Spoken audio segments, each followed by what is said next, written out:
Villa fans, we're told, have made the journey. What a brilliant season they have had in the Champions League. What fun they've had on the road, and they've seen their team play some fantastic football. But Aston Villa again tonight. Pat, I was listening to you at the Emirates Stadium on Saturday, commentary of that game against Arsenal. Aston Villa were in this kit. It's the dark blue with the white stripe across it on the front, white numbers on the backs, blue shorts and blue socks. And I mean, Monaco's football kit is pretty famous as well. It's red and white. They were playing against the team in red and white on Saturday and did pretty well against them, coming back from 2-0 down against Arsenal. Let's just remind you then, before the game gets underway, of the situation in the table here, particularly for Aston Villa. They are 5th on 13 points. A win tonight will put them in 2nd place on the table on 16 points and in a really strong position to qualify automatically. We are about to have a minute's silence ahead of this game. The two sets of players are gathering around the centre circle, and this is to remember Mr. Didier Guillaume, Minister of State of Monaco, who sadly passed away on Friday.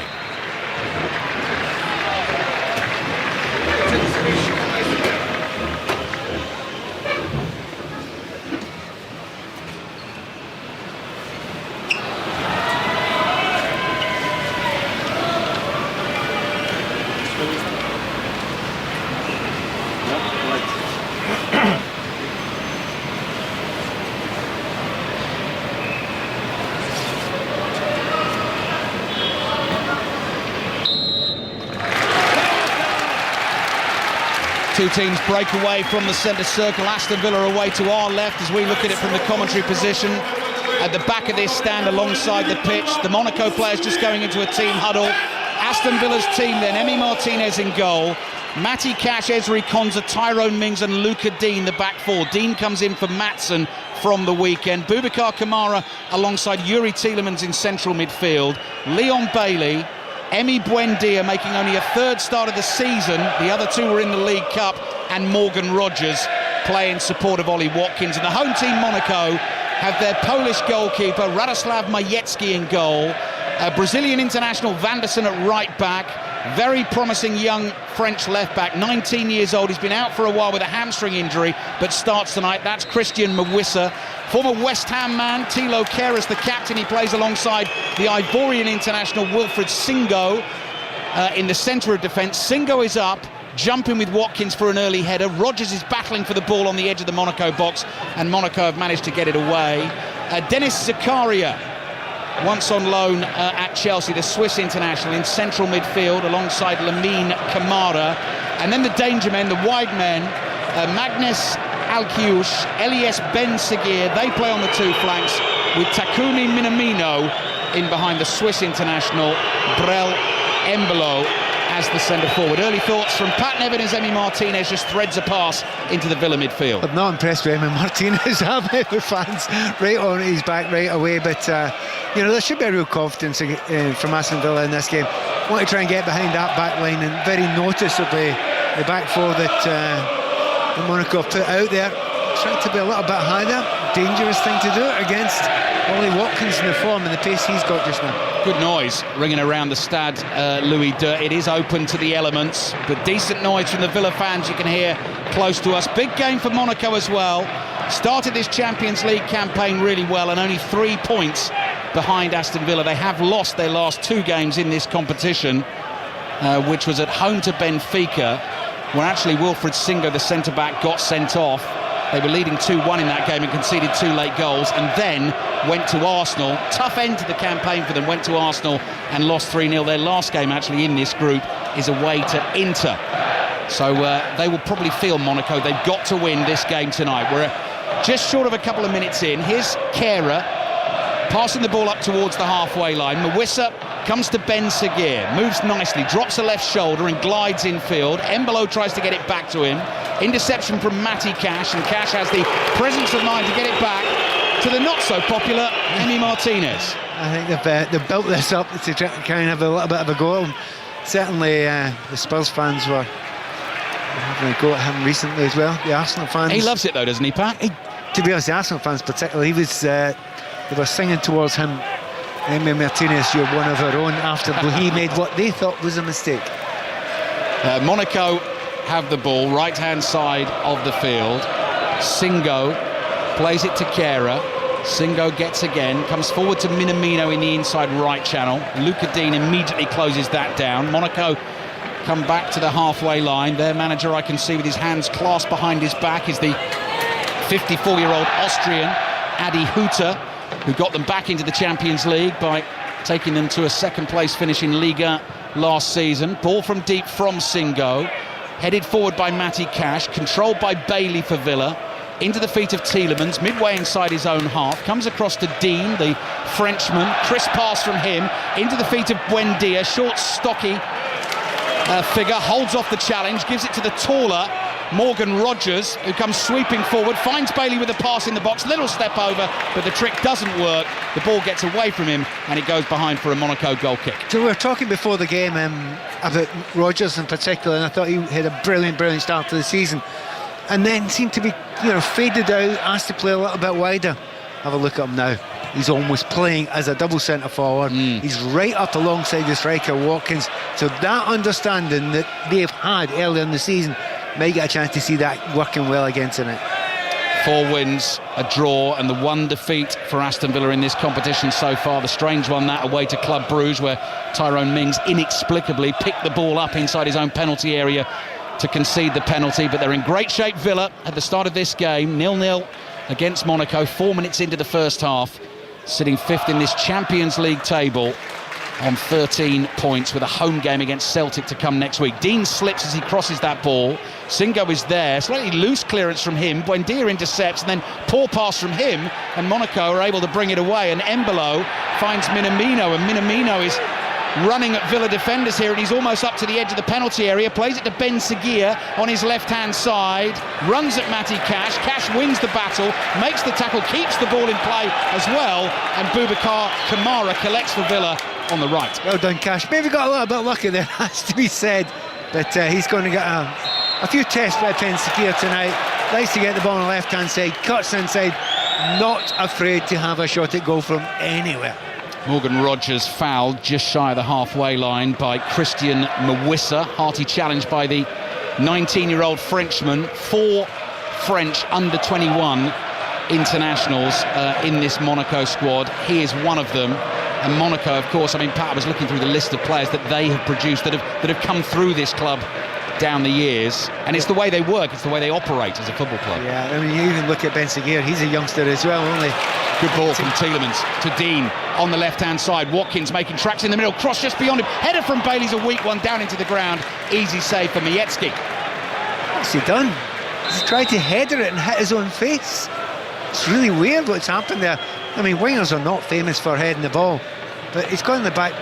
He's completely... actually he's gone, and then he's missed the header completely, and then was in the head into the back of the defender. Yeah, Mawissa's arm is up, isn't it? And it just catches Bailey in the face, but that's... He should have done better with the header. That wasn't a great header, Pat, that's what I was going to say. Stinker of a header. As I say, Wingers not famed often for being the best at heading the ball, but it was a clean header, no one in front of him. What was the best header you ever scored? Can you remember it? Diving header against Arsenal for Chelsea. Oh, to win 2-1. I'll take that. You remember who provided the cross? Who cares? I'm kidding. No, I think it was... Oh, wow. I think that might have been John Hollins or Colin Lee. Wow. I know too. Great memories. Pat Nevin with us at the Stade Louis II.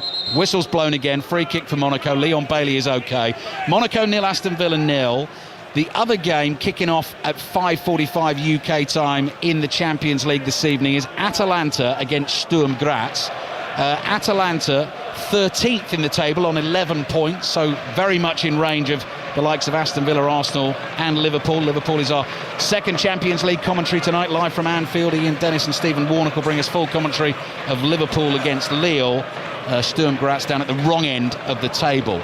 Interception here by Mings, finds Dean inside his own half. Back to Mings, he's given the ball away. Chance now for Monaco. Shot comes in early from Ben Seguir with his left foot. He's blocked by Konza and it goes behind for a corner. And Unai Emery applauds Ezri Konza for getting him out of trouble. It's very noticeable that that front 3-4 that they've got, Akbiosh, Minamino, Ben Seguir and Mbolo, lots of pace there, huge amount of pace there.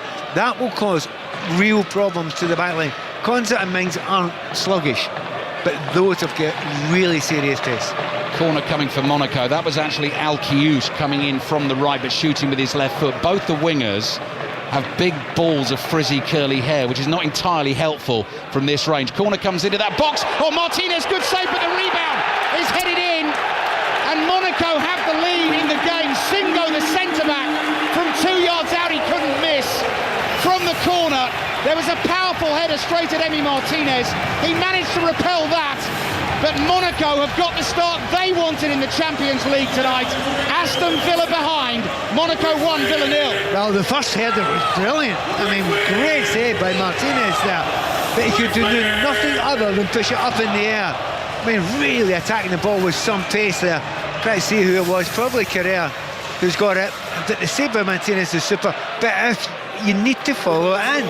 That's exactly what that man Singo did, and because he had the momentum with him, there was no chance he was going to miss that there. What a brilliant start for Monaco, and you know, without being brilliant so far, they've been slightly the better side, and they've been up for it. Great delivery from the corner. As Pat says, Kera really attacked that first header, and Singo is alive to the possibility of a rebound. And actually, I didn't give Emi Martinez enough credit, Pat, for the save. That is not straight at him. The save from the first header is away to his right. That is a brilliant reflex save. It is. It's one of his best saves of the season. And it can happen to a goalkeeper that you make the best save of the season. Nobody notices because the goal scored 2 seconds later. You're not expecting him to get that over the bar or anything. He just needs to stop it. But, you know, for Aston Villa, exactly how they didn't want this game to start. Ball at the feet of Emi Martinez, had to scurry back into his penalty area because the back pass to him went slightly astray. Mings clears with his left foot. That is beyond Watkins. Home fans are singing here in the Stade Louis II in the Principality of Monaco. 5 Live and BBC Sounds. Champions League commentary coming up to 10 minutes played in the first half. And Aston Villa find themselves behind, and the goal for Monaco changes that table as it stands. Winning this game would take them to 13 points. And suddenly they'd be level with the likes of Aston Villa going into their final group game away to Inter. Ben Seguir chests a long diagonal ball down, tries to take it infield. Cash makes the tackle. Bailey gets it back to Cash for Villa, all in dark blue. Cash slightly slips as he tries to start a dribble. Embolo comes thundering in, wins the ball.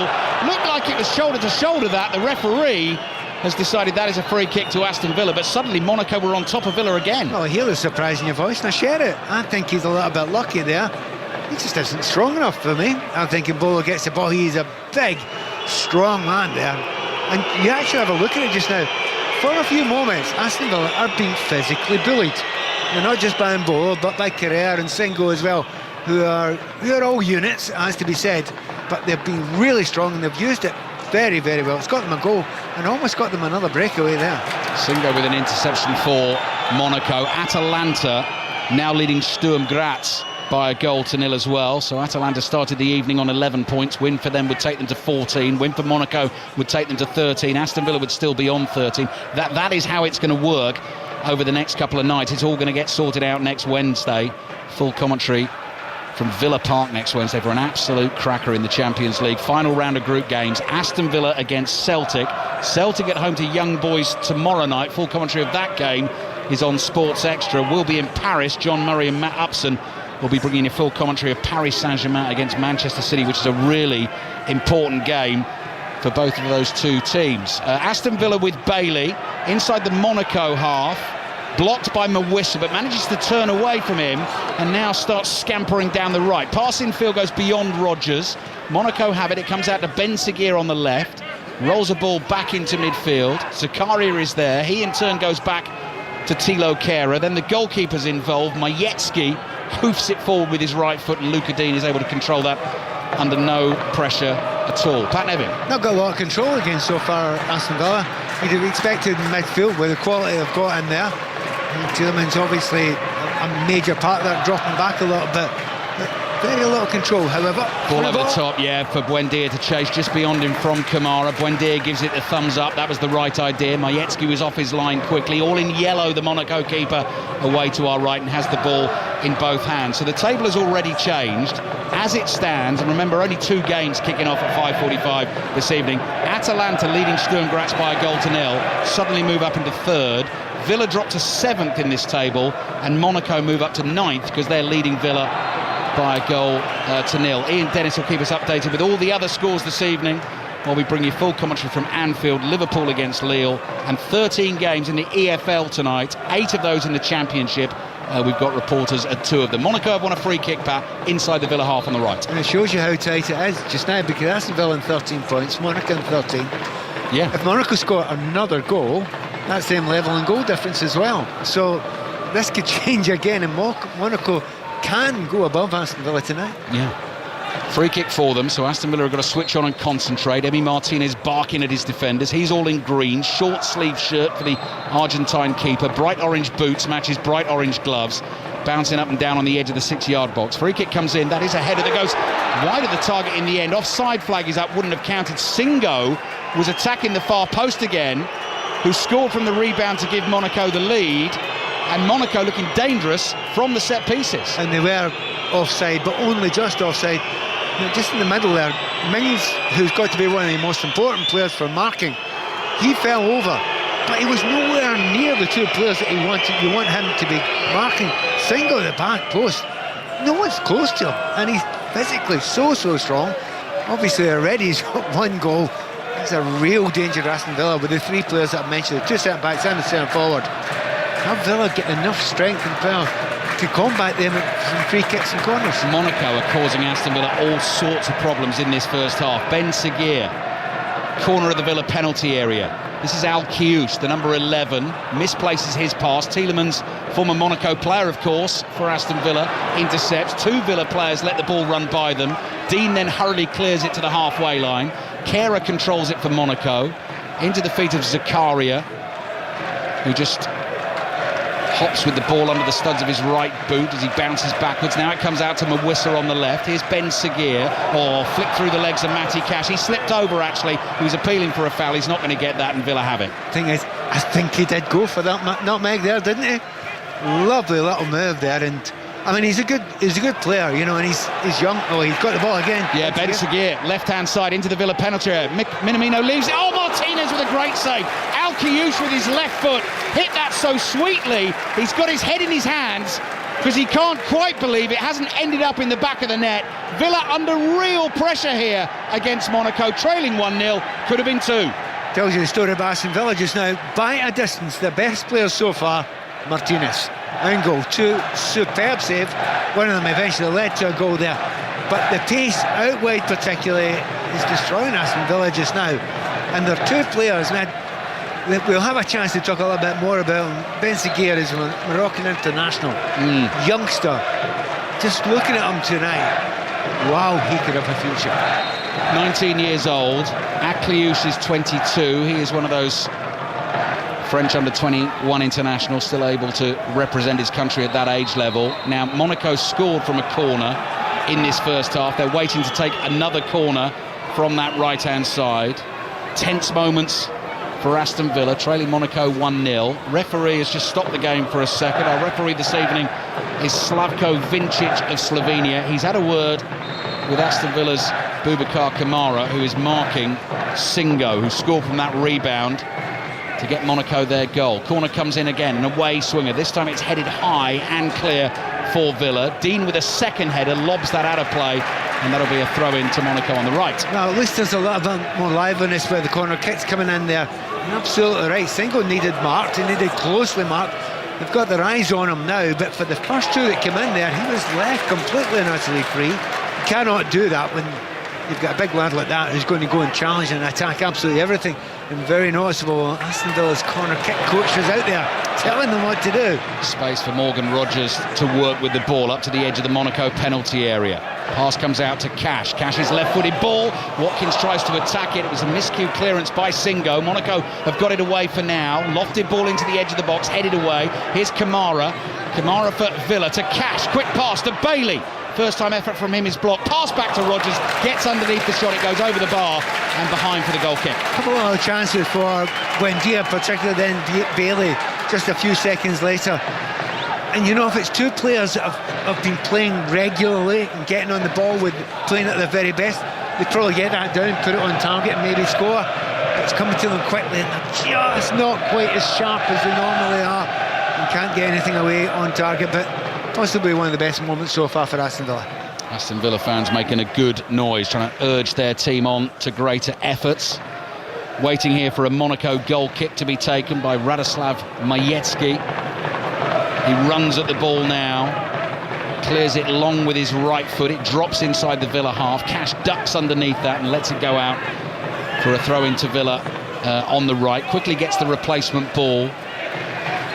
The running track surrounding the smooth checkered playing surface here at the stadium. Throwing from Cash to Rodgers, then Tielemans forward to Kamara. Quick first time ball from Buendia, looking for Bailey. It's intercepted, laid off into the midfield, and wide it comes to Ben Seguir. Can't do anything with that, so he plays back to his left back Mawissa. Infield to Kehrer. Kehrer back to the goalkeeper Majecki, who takes a touch with the outside of his right boot and then sort of says to Ollie Watkins, if you want it, you're going to have to come and get it. Plays out to the left. Ben Seguir, pass into midfield, back to Mawissa. And he gives it a good clump with his right foot, and that goes sailing out of play for a throw into Villa, just inside their half on the right. It's a little bit of shame there for Villa. They had the ball on this right-hand side there. Dean had gone flying down the left. He had the entirety of that half of the field to himself. The obvious ball was a ball that played wide to him. He'd have got to the byline, a real dangerous position. He didn't get it out there. They tried to play an intricate ball right. He's got it now though. Yeah, Rodgers lofts the ball to Dean. Dean chips this up in the air, down the inside left channel. Watkins chases, headed away by Singo. Worked out to the right-hand side to Vanderson, the Brazilian right back for Monaco.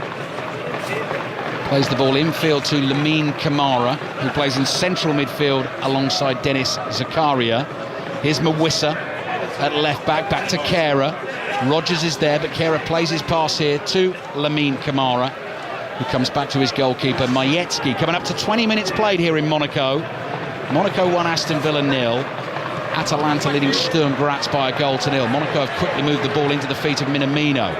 Rolls it out here to Ben Seguir, onto his right foot, early cross, chested down by Dean, just inside his own penalty area. Had to be careful with that. Forward to Buendia, Cash out to Bailey on the right, left-footed pass to Buendia, time to take a touch, finds Rodgers.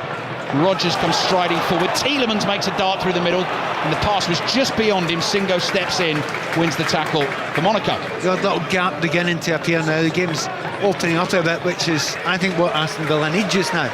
Because their players, you know, the pace, we do talk about it a lot, what Watkins has got. He's not really had one chance to run in behind, but you can see the positions, I mean, the positions that Rodgers takes up is fantastic. If he can get that ball in that 10 area, like he's got now, he can create things.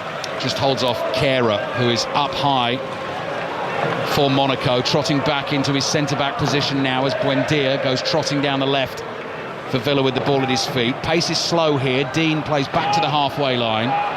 Aston Villa trailing by a goal to 0. Wins already. Away to Young Boys, at home against Bayern Munich, away to Leipzig, and at home to Bologna as well.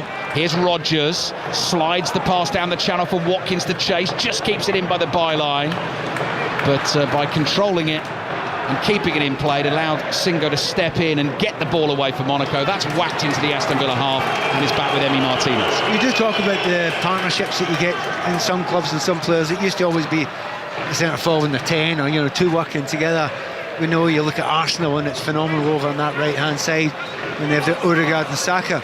I sometimes look at Rodgers and Watkins and think, you can be unstoppable. Every time Rodgers gets the ball now, he's in that kind of 10 position. He's looking for his mate, and they do work off each other fantastically well. Buendia, first time ball to Tielemans. Embolo does really well to come back and win that, and then Kamara tries to shoot from the halfway line, missed the ball. Buendia made a challenge in from behind, caught Kamara as he was trying the ambitious shot. He's down hurt, and Monaco do get the free kick. Yeah, it's a foul there. It was a tough one to see. Well done, referee, spotting that one, because I thought Buendia might have actually got the ball there, but he didn't. He just impeded the kick, and he was having a shot for him inside his own half, wasn't he? Yeah.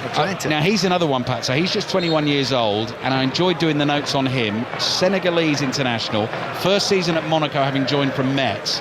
On his Wikipedia page, it says he takes free kicks like James Ward-Prowse. Now you can edit your own Wikipedia page, so I'm not quite sure. Well, I'm not quite sure about the authenticity of that information, but if Monaco get a free kick in shooting range, we can put that theory to the test. Well, the James Ward-Prowse thing's very, very interesting, because I remember deconstructing what he does himself once and have a look at it. His body position when the ball, if you've got a chance to do it, go on YouTube or something, have a look at his body shape as it's leaving his foot. It's extraordinary. Yeah, how contorted he is, you mean? Yeah. It's amazing how he develops the power. Kehra's ball through the middle for Monaco, intercepted by Mings. Emi Martinez is the one getting all the stick this evening for Aston Villa, but he's probably been their best player so far, even though Villa trailed Monaco by 1-0. You're listening to 5 Live and BBC Sounds. If you're looking for 5 Live Drive, well, it's Champions League football this evening. It's going to be followed by a second commentary at Anfield tonight. Liverpool top of the table, 6 wins out of 6. They're at home to Lille. Tielemans scoops a pass forward, looking for Watkins, headed away by Singo. Kehra lobs it in the air. Akliouche challenges Tielemans for it, falls to Buendia, pokes a pass to Dean. Dean's first time cross, intercepted at the near post, might fall to Rodgers here, lays it off to Boubacar Kamara, turned that into a tackle though. Kamara wasn't close enough to him. Monaco have got it clear to the halfway line. A little bit better. I mean, over in Bern, watching Aston Villa against Bern, it was about 15-20 minutes, quite slow, and then they just switched it. Kind of hope that's going to happen just now. That was a brilliant turn by Morgan Rodgers. He made 30 yards downfield. Zakaria did not give it up. Rodgers is really unhappy with the tackle on him, because Zakaria came thundering in. Rodgers felt from behind. The referee was happy with it. And you're right, Pat, in terms of the physicality of this game for Aston Villa, Monaco are right at them here. Yeah, they are, and it's just so unusual to see. It's not that it never happens, but you expect an English Premier League team to go and not be physically bullied. Well, they have been a little bit. Now, I think Aston Villa get a bit fed up with that now, and they're giving a little bit back. But at the moment, that's part of their team. You have a look at that Monaco side. They are big, they are physical, they are going to make it difficult. But you can see the Aston Villa players thinking, right, okay, we know what they're about now. We've read them a little bit. Okay, a goal down, but you would expect and would hope Aston Villa would start creating a few chances from here on in. Pat Nevin with us here on 5 Live in the Stade Louis II in Monaco. Monaco 1, Aston Villa 0. Don't forget, if Aston Villa don't finish in the top 8, it's not a disaster, but you then do go into the playoff round to play for a place in the last 16. If you finish in the top 8 at the end of the group stages, you avoid that and go straight through, and your seeding is better for the rest of the competition. So if Aston Villa do lose this game tonight, then next week's game at home against Celtic, full commentary of that on 5 Live next Wednesday night, will be an even bigger occasion, if it could possibly be that. And Celtic, of course, very much in the running for a place in the playoffs at the moment as well. They're at home to Young Boys tomorrow. Ball over the top for Buendia to chase. Bounces 3 times. He just gets to it before it reaches the byline. A lot of pace on the ball back to Dean. Good first touch from Dean. Finds Tielemans. Tielemans looking for a low pass into the feet of Rodgers. Intercepted on the edge of the Monaco penalty area. Cleared only as far as Boubacar Kamara. Mings forward to Tielemans. Tielemans running hard to the edge of the box. Good ball. Rodgers with the cutback here, blocked at the near post. Aston Villa win a corner. Yeah, you just feel a switch, don't you, Aston Villa? It's just changed the last 2 or 3 minutes. You know, get a little bit further forward, a little bit more confidence. Just watching players like Buendia, he looked a bit rusty. 10, 15 minutes or so, and then suddenly he's got the pace of it. He feels comfortable on the ball. He's got a hold of it a little bit. Once again, Rodgers there, gets the ball. Didn't you just know he was going to try and pass that? There was no way he was shooting. He's looking for his mate again, Watkins, but couldn't find him. Second corner of the game for Aston Villa, trailing Monaco by 1-0 in the Champions League. Tielemans will take it. Delivery with his right foot, close to the near post. Kehra heads it away. Minamino's under real pressure. His clearance is blocked. Monaco happy just to hack that away anywhere. It eventually goes out for a throw into Villa on the left. Our engineer Rob Dyball has just spotted Prince Albert of Monaco watching the game with a half-and-half scarf, Pat, for the occasion. You have to almost be a politician in these situations. You do. Throw in here for Aston Villa. Long one from Dean, in from the left-hand side. Headed high to the edge of the penalty area. Ben Seguir flicks a header away. Embolo tackles Kamara for Villa. Kamara's got it back after Tielemans won it off Minamino. Tielemans on the ball, chased by the former Liverpool man, the Japanese international. Back it comes here to Konza. Konza's going to look for the diagonal to the left-hand side. Dean is chasing hard to get to that ball. Bounces once, does well to flick it infield to Buendia. Clever pass back to Dean. Thinking the offside flag might go up. You're absolutely right, Pat. You gave it a little wave up here in the commentary position, and sure enough, up it goes. Free kick for Monaco. It is one of those runs you shouldn't make. You should be able to see across. And even from the angle, it's not obvious from the angle we're at, but if you run at an angle, and okay, sometimes fullbacks do that. You know, wingers should never do it because they live in that area. But Dean just trying a little bit too hard. But he's got up and down that left-hand side quite well in the last 10 or 15 minutes, and he's certainly been the outlet. It was another thing you predicted earlier on today, Pat, over lunch, that he would start tonight. You watched Maatsen start, didn't you, against Arsenal on Saturday? And it was a tough watch for Maatsen, and he looks phenomenal going forward. And again, there's a lot of fullbacks playing in the top level in England just now. They basically aren't fullbacks, and he's positionally all wrong, and certainly lost one goal through that. Kamara for Villa, looking for a ball over the top towards Bailey. Mawissa deals with it for now for Monaco. Pushes it forward to Ben Seguir. Gets a touch on it, back it comes to Mawissa. Just outside his own penalty area, to the left of it. Fires it forward, Minamino sticks out a right leg. Controls it well, the ball jumps up, there's a handball there on the halfway line by Embolo. So that will be a free kick to Aston Villa. They trail Monaco by 1-0. Should remind you as well, highlights of all the Champions League games this week available via the BBC Sport website and app from 10 o'clock tomorrow night in the UK, and Champions League match of the day 10:40 tomorrow night. Rodgers trying to get on the end of one here. Majecki just leant in and poked the ball away with his right fist as it was floating into that Monaco penalty area. Villa still have it on the right. Kamara forward to Rodgers. Rodgers back to Kamara. Tielemans to his left, receives the pass, manages to get it through. Back heel from Buendia, looking for Watkins. Tielemans was fouled in the build-up there, and Villa have a free kick, central position, 25 yards out. That's very good refereeing, isn't it? He allowed it to play on just for a second or two, and it's a really dangerous position, as you were saying. Just before that, another ball trying to be flicked over the top there. There's a real feeling in this Aston Villa team there that you can get it over the top of those two centre-backs, that they're not the quickest at turning. And just seeing that free kick there, it's as clear a free kick as you'll see today. It's about 24, 25, 26 yards out, something like that. That's in a lovely spot, I think, for whoever's going to have a crack here. Buendia stands over it with the right foot. Dean, obviously, with the left foot. Leon Bailey's trying to get involved as well. Luca Dean, who's not scored yet for Aston Villa this season. Maybe Buendia has. I saw that goal against Wickham in the League Cup. That'll be a couple for the collection. Goal in the League Cup at Adams Park, and one in the Champions League at the Stade Louis II. Were there more there at the other game? Might have been. Buendia stands directly behind the ball as if he's going to take a long run at it and hit the pile driver. Monaco have a four-man wall in the red and white shirts. And the shirt is sort of cut diagonally across the chest. The top half is red, the bottom half is white. Man down in the draft excluder position behind the wall, although as discussed on the Commentator's View podcast, could be the skirting board position because it's next to a wall. Oh, the wainscoting. Oh, very good, Pat. Whistle blows. Can Aston Villa get level? And who is going to strike the free kick? It'll be Luca Dean round the wall. Majecki leaps to his left and makes a fairly comfortable save. Nice one for the cameras. Yes, I was saying click, click, click as he was doing it. Oh, you know, he could have just walked over and picked that one up. Look, he's got it up and down over the top of the wall, but it was never going to endanger the goalkeeper there. But a bit of a shame that, because it's a really good position there, but the keeper absolutely read it all the way. Monaco leading Aston Villa by 1-0. A real French feel to our Champions League commentaries this week. Liverpool against Lille at 8 o'clock tonight, live from Anfield. Embolo chases a ball all the way down the left, collides with the corner flag, takes it out of the ground as he gets the cross in. You're not allowed to play on. You need to stop the game. Because the corner flag needs to be replaced, and ran into a steward in his bright orange bib as well, who looked slightly surprised. It's one of those weird rules of football. Yeah. There's certain ones. There used to be one, I don't know if they've actually changed it a little bit, because it used to be if there was a football boot on the field, they had to stop it. A loose boot? Yep.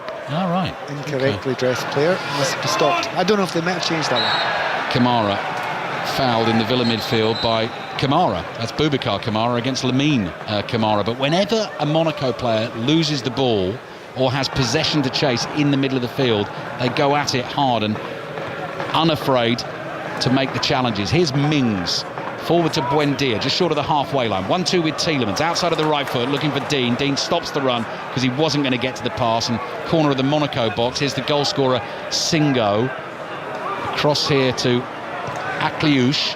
Back to Singo, cleared up to the halfway line, headed by Kamara for Villa towards Matty Cash, and Villa can start to build. And if you're a Monaco fan just now, you'd be thinking, OK, we need to get a little bit of a foothold in this game again. That long ball over the top, tried it once again. I don't think Bailey's going to get to it. However, at the moment, for 10 or 15 minutes, it's basically been all Villa. They've controlled it. And the question was asking after 10 or 15 minutes, when are Villa going to get any control? Well, then they got it. And since then they have, without creating a huge amount of chances, they have looked the better team, and it's been difficult for Monaco to get back into the game after such a really quick start. And maybe that's the point. They started at 100 mile an hour, but probably can't stay there. Incredible win by Novak Djokovic at the Australian Open tennis today. Beat Alcaraz in 4 sets to make it through to the semi-finals. Tennis breakfast from 7:30 tomorrow on Sports Extra. World number 1 Yannick Sinner against Alex de Minaur in the quarter-final. But Djokovic through to the semi-finals today. I think he's chasing a record 11th Australian Open singles title at the age of 37. Here's Watkins, chests the ball down, half volleys it with his left foot out to Dean on the left-hand side. 12 minutes remaining in the first half. Dean's pass forward intercepted. This could be dangerous for Villa. Minamino chases a ball down the right. Dean is trying to get back at him. Minamino still has it in the red and white of Monaco. And then a little trick, jumps into the challenge of Buendia. Buendia takes a whack in the face, although it's Buendia's foul on Minamino. Monaco will get the free kick. He's had a couple now, hasn't he, Buendia? It's not very lucky, but yeah, certainly an arm. It's a straight on arm. I think he'll survive it. Whenever you say that, Pat, it's not a dive, this one. He's not. Yeah, there's a subtext there. No, it's not a dive. It's not a dive, but he's going to be okay. He'll be okay. He's going to be okay. People want to know if there's some sort of head knock, if it's going to be absolutely something seriously. It's not. Yeah. So tomorrow night, to continue the French theme, I know John Murray is on his way to the French capital, probably as we speak. Paris Saint-Germain against Manchester City. I like your probably. More troubles travelling, John? There were today, there were. Mings header away for Villa. Kamara trying to get a foot on the ball, but Monaco have won it back. Akliouche plays it back into the midfield. Across it comes to Mawissa, the left back. Oh, and then he's lost his balance and just knocked the ball straight out of play for a throw into Villa. That's the sort of thing that's happening now with Monaco, because they were so up for it at the start, but they haven't been able to keep it going. And now Aston Villa, I have to say about Aston Villa, they've been better. They've not been brilliant, but they've been a bit better. If they could just get a goal before half-time, they'll get 10 minutes to do so, they would be feeling much, much better and could come out with a real confidence in the second half. Here's Rodgers on the ball for Villa on the right. Watkins back to Rodgers. Rodgers with his left foot. The cross smashes into the backside of Minamino, goes out for another throw to Aston Villa. Midway inside the Monaco half on the right. John Murray sent a message that said, I think his Eurostar had been delayed for an indefinite period. That is not good, Pat. No, you don't want to hear that phrase. No. Here's Buendia, receives the ball, back to goal, just on the halfway line. Tielemans is under pressure from Minamino. Finds Mings. Mings drives a high diagonal towards the right, and Bailey leaps. He can't keep it in. It grazes his head and goes out for a throw into Monaco. So frustrating for Bailey. I mean, he's desperate to get the ball in the final third, 1-on-1 with a defender. And it just hasn't happened yet. It really has not happened once for, he's 36 minutes into the game just now. He wants to find out if he can do the full-back. No idea yet, because he hasn't been isolated in that situation yet. That was a chance to get to the ball to him, but it was just too high. 36 minutes played first half. Monaco leading Aston Villa by a goal to nil. Buendia gets on the ball. Opportunity for Villa here. Left-footed pass. Finds Watkins. Runs to Bailey. The shot is palmed up in the air by Majecki and then headed behind for a corner. You thought it was going to be Watkins who was going to hit it. He couldn't get to it, but Bailey was right there. Caught it sweetly, but a nice height for Majecki to make the save. It's a shame for Bailey, though, isn't it? Because his touch, it was a tough one to take, but it just went a little bit wide for him. Rolled, as you say, to Bailey, who was actually falling down as he hit it. It's one of those ones where, again, if you've got a lot of games under your belt, you're probably not falling there as you hit that. You're coming onto it with power and strength, and you can caress it low into the corner, as it was, too high. Probably a wee bit easier for the keeper than it should have been. Corner for Aston Villa, trailing Monaco by 1-0. The first time these two teams have ever met in European competition. Dean with the corner towards the far post. Majecki in bright yellow leaps and makes a good catch and then bowls the ball out underarm. And Monaco suddenly steaming away down the right-hand side on the counter. Ben Seguir waiting for a ball in the middle. It finds Akliouche, chests it down. Two Villa players hurriedly gather around him. One of them is Luca Dean. Akliouche keeps the ball. Back it comes to Lamine Camara. Goes wide to Vanderson on the right again, who made that initial dart downfield. Minamino in his orange boots. Tielemans breathing down his neck. Minamino plays it back to Zakaria. Akliouche wants a runner on the left. Didn't see one. So comes back to the halfway line. Thilo Kehrer. And now Minamino stretching for a ball forward that was dropping over his shoulder. Here's Tielemans looking for the longer ball over the top. That's blocked. Finds Minamino onto Embolo. Konza's right behind him. Embolo goes to ground, picks himself up in the penalty area, plays a little 1-2 with Minamino, then tries to get across in. Mings blocks it. And Martinez dives on the ball. It wasn't a deliberate back pass. He's allowed to do that. And an Aston Villa player is down who tried to make the block there on the Embolo cross. It's Konza who's down. Konza, yeah. I'm hoping it's not too bad there. Yeah, a kick in his knee. It didn't look as if he twisted it too much, but he's not really moved a great deal since he went down. And that's always a slight concern if the player doesn't move at all. He kind of looked up, but his knee has just stayed there. That's not a good thing to see. You're right, Pat. He's down. He's lying on his left-hand side. He's thumping the floor with his right hand in pain. Tyrone Mings is in conversation with the referee, and two of the medical staff are trying to get over there as quickly as they can. Pau Torres is out injured at the moment. Diego Carlos is out injured at the moment, and Ezri Konza is now down hurt. Yeah, there are certain things when certain players go, you know, there's angles that they lie at, there's reactions that they have, and the reaction that he has is not a good one just now. It's that left knee, I think, and it didn't look as if it was a great deal on it. I thought it looked like a kick at first, you know, just a coming together. And the worry is the last thing you want is any sort of twist if your foot is planted there. Very difficult to see from the angle that he went down at, though. Although he's leaning up a bit now, slightly less discomforted. Up onto his left elbow having a drink. When the medical staff got to him, you saw him take a real grimace, lie down and sort of bury his face in his dark blue Aston Villa shirt. So we've got a delay in the game at the moment. Ezri Konza continues to receive treatment. 5 minutes remaining in the first half, plus added time, and Monaco lead Aston Villa by 1-0. Pat. Right. Well, I'm what they're checking for is, they're not quite checked for the ACL yet. That'll be the first thing they check for. They must have checked for that. So they've stood him up. And if the ACL, you can tell immediately by the bumping of the leg if the ACL snapped. Yeah. And that's the first thing you think about when you go down like that. He's walking away at an angle now that. He got afraid there, didn't he? Yeah, definitely. He really got afraid. He thought something had gone. But at the moment, he's jogging round, looking a little bit more comfortable. But certainly Aston Villa fans and indeed Collins himself got a bit of a fright. Atalanta still leads Sturm Graz by 1-0. Champions League table as it stands. Atalanta now in third. Liverpool still top, having won all 6 games. I'm pretty sure I'm right in saying they can guarantee their qualification straight through to the last 16 tonight. They're at home to Lille. We've got full commentary on the game. Arsenal in fourth. They play tomorrow. We'll have updates on their home game against Dinamo Zagreb. Aston Villa are now in seventh, a goal down here at Monaco. Monaco have climbed to ninth, just outside that top 8 that will take you automatically through to the last 16. Strong run from Mings inside his own half. Then he passes to Tielemans. Mings stays alongside Tielemans, receives it across to Dean on the left, and then Mings has to go chasing back towards his own penalty area to get that ball from Dean. And Monaco, having done the pressing, back off and let Tyrone Mings approach them again. Unai Emery points across the field here as Martinez goes long with his right foot. Watkins chases, gets past him, bounces once, and Majecki, Monaco's keeper, slides to the floor and catches the ball. It's not very sophisticated, that, is it? What Aston Villa are doing, you know, from very deep and sometimes from the midfield, they're just clipping it over the top of the two centre-backs. The problem is, and we chatted about this before the game, this is famously a hard pitch.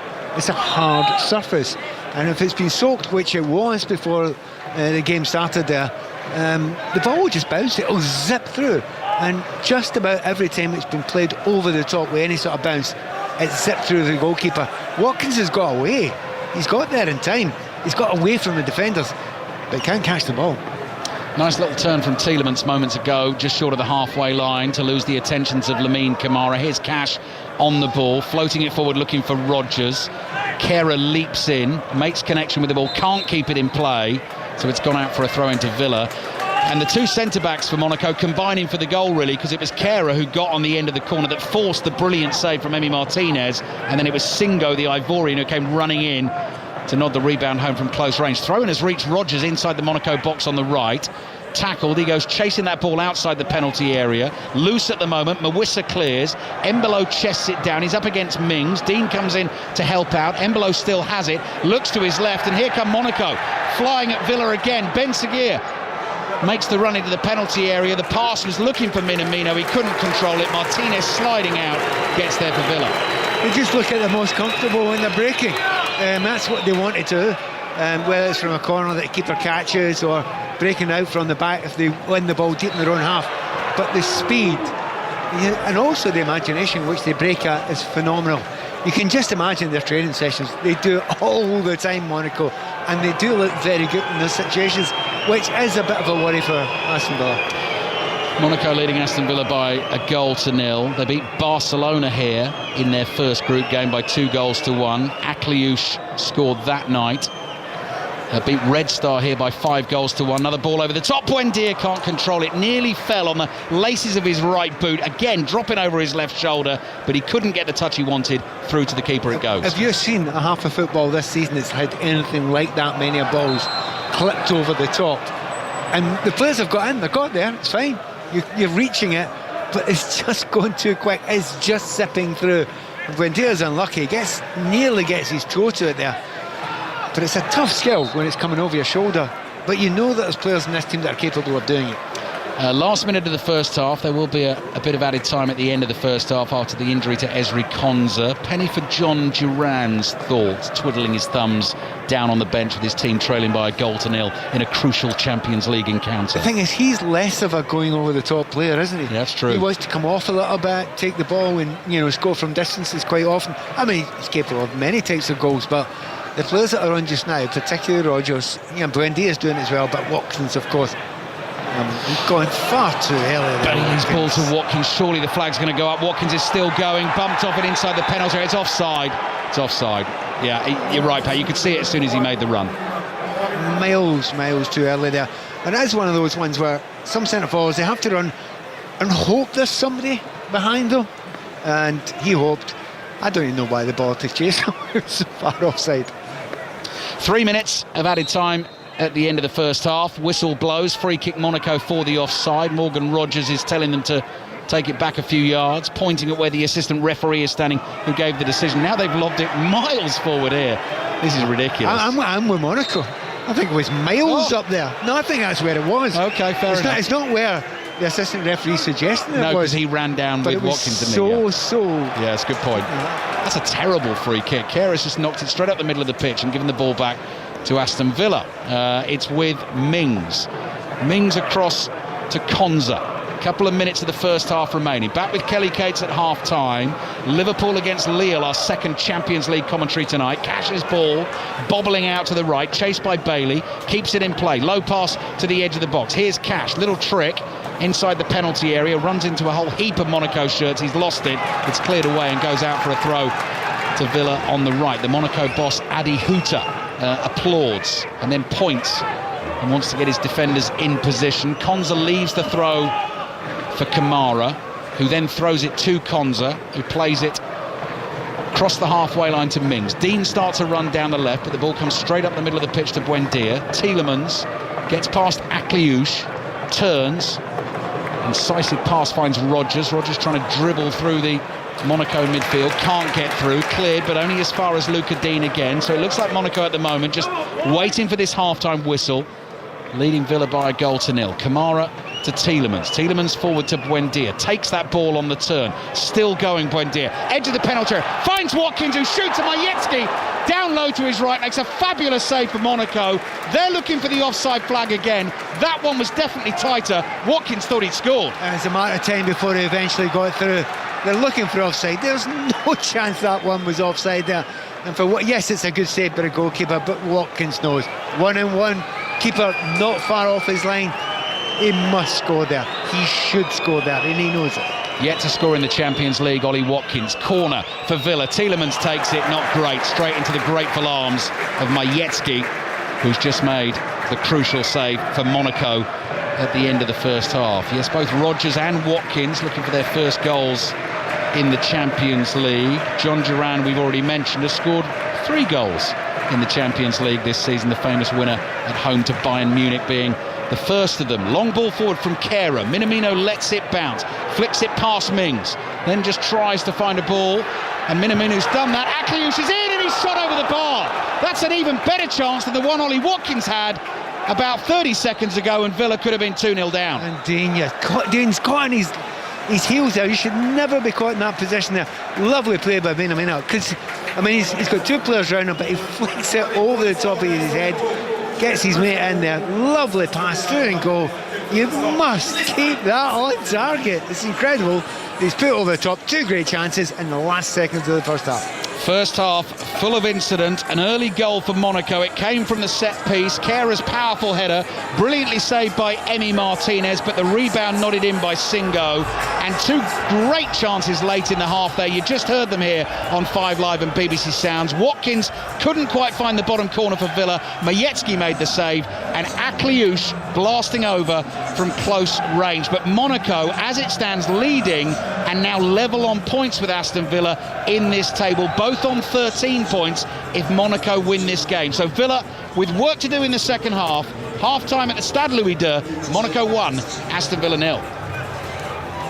Alistair Bruce-Ball and Pat Nevin watching on. Pat, you know, as Ali said there, Villa have got work to do and they need to improve from that first half. What were they getting wrong, do you think? Just that final ball, really. I mean, they're clipping it over the top. It's one of those things you go out and the manager says, right, they're a bit weak over the top, so, you know, use that. But don't use it every time, you know, because they get used to it, you're going to flick the ball over the top. Now, having said that, that ball over the top eventually is going to work for them. They're eventually going to get opportunities. They got one just before half-time there. It just needs a little bit better delivery. You know, the running's been fine, from the movement's been fine from the forwards. Do you know what? Don't panic. Absolutely do not panic if you're Aston Villa. Yes, you've got a team that's good in the break. They're 1-0 up just now. But I promise you, Aston Villa will get chances, and very good chances, in the second half. And it's all about making sure you take them. Spaces will open up, and they're creating enough as it is. So, yeah, they've not been absolutely brilliant, but they slowly but surely got better as the half goes on. And they were a far better team by the 45th minute there. And if they do the same between now and the end of the game, they'll at least get a draw, and they should win it still. The only thing is, when you saw that chance for Monaco towards the end of the first half, there are times when they've looked vulnerable. Yeah, I said that just 2 or 3 minutes before that they are at their most comfortable breaking, Monaco. They're fabulous. You know, you just know that's what they do in training all the time. They practice breaking out from, you know, corners against them. And the lightning speed, the 2 wide players, and Bowles, a strong player, holding it up. Minamino loves running into space there. So, yeah, that's what they're strong at. And there's a danger for Aston Villa. But there will be dangers when you play in the Champions League. But there is enough in that first half to tell me Aston Villa should come back for this, as long as they keep their heads and don't panic. And as you said beforehand, while Lille aren't on a good run of form, they are scoring. While Monaco are on a good run of form, they are scoring goals. And as far as Aston Villa's qualification via the last date is concerned, how does that affect them, Ali? Well, at the moment, just looking at that Champions League table, they are still sitting in the top 8 as things stand. But as we said right at the start of the night, Kelly, it is so bunched. So Aston Villa start the night on 13 points. You can go down to 19th in the table and flying Club Brugge there on 10 points. Let's see what Aston Villa can do with the rest of this game. Then after that, we've got all the football tonight. We're not really going to know, Kelly, until it's all played out tomorrow night as well. But bottom line is, coming into this game, Aston Villa know a win and a draw from these last 2 games. That really should be enough to secure a place in the top 8, which is what they really want. They won't want to leave that until the final game against Celtic, even though they are at home next week. And as Pat has just said, I think they will feel if they improve in the second half, they've got a really good chance of getting back into this game. But as it stands, they do still sit inside that top 8, but it's just got a little bit tighter. Thank you, Ali. Thank you very much to Pat Nevin as well. We'll be back with both of them for the second half of Monaco against Aston Villa, with Monaco leading by 1-0. But as Pat was saying, there are opportunities for Aston Villa to get back into this game. We'll reflect on Novak Djokovic's quarter-final victory over Carlos Alcaraz and make our first visit to Anfield shortly. But first, let's get the BBC News with Nick Hatfield. The voice of the UK. This is BBC Radio 5 Live. Thank you, Kelly. Good evening. The Home Secretary says there was a complete failure to recognise the danger posed by Axel Ruda-Cabana before he killed 3 young girls in Southport last year. Yvette Cooper's announced a thorough review of Prevent after it emerged the teenager was referred to the anti-extremism programme on 3 separate occasions. Danny Shaw was a senior advisor to Yvette Cooper when she was Shadow Home Secretary. He says the government needs to rethink how Prevent works. The objective of Prevent is to stop people being drawn into terrorism or supporting terrorism. So it is tailored towards that. I think the big question is what happens to all these individuals where concerns are raised, but they don't really qualify under the sort of strict terms of the programme. Do they then just sort of slip through the cracks? Are they referred to other services that just don't have anything bespoke for them? Israeli security forces have launched what they're calling an operation to eradicate terrorism in the occupied West Bank. Palestinian health officials say at least 8 people have been killed in the city of Jenin. The World Health Organization is urging President Trump to rethink his decision to withdraw from the agency. He's complained that American payments to the WHO are too much and has accused it of mishandling the COVID pandemic. He's also withdrawing the US from the Paris Climate Agreement. The UN's climate chief, Simon Steele, says the move towards renewable energy will continue anyway. The world is undergoing an energy transition that is unstoppable. Last year alone, over $2 trillion was invested in the transition, and that compares to $1 trillion in fossil fuels. So the signal is absolutely clear. Mexico's president is promising to defend her country's sovereignty and independence. It's after President Trump declared a national emergency on the US-Mexico border. Claudia Sheinbaum also laughed off his attempts to rename the Gulf of Mexico the Gulf of America. And an announcement on airport expansion could be made next week. The government's said to be considering a 3rd runway at Heathrow, a 2nd at Gatwick, and extra capacity at Luton. Hello and welcome to a very special Football Daily with me, Gary Lineker. Brentford manager Thomas Frank is popping round to my house for a spot of dinner. I eat everything, but I love fish. Good. Fantastic. A good chance. I always wanted to play offensive football, and we started last season, but we played all systems in the 6 years. It's a combination of what's best for the players we got. We have this style, but what kind of players, because I can't pick all the best players in the world, but also to keep developing the team.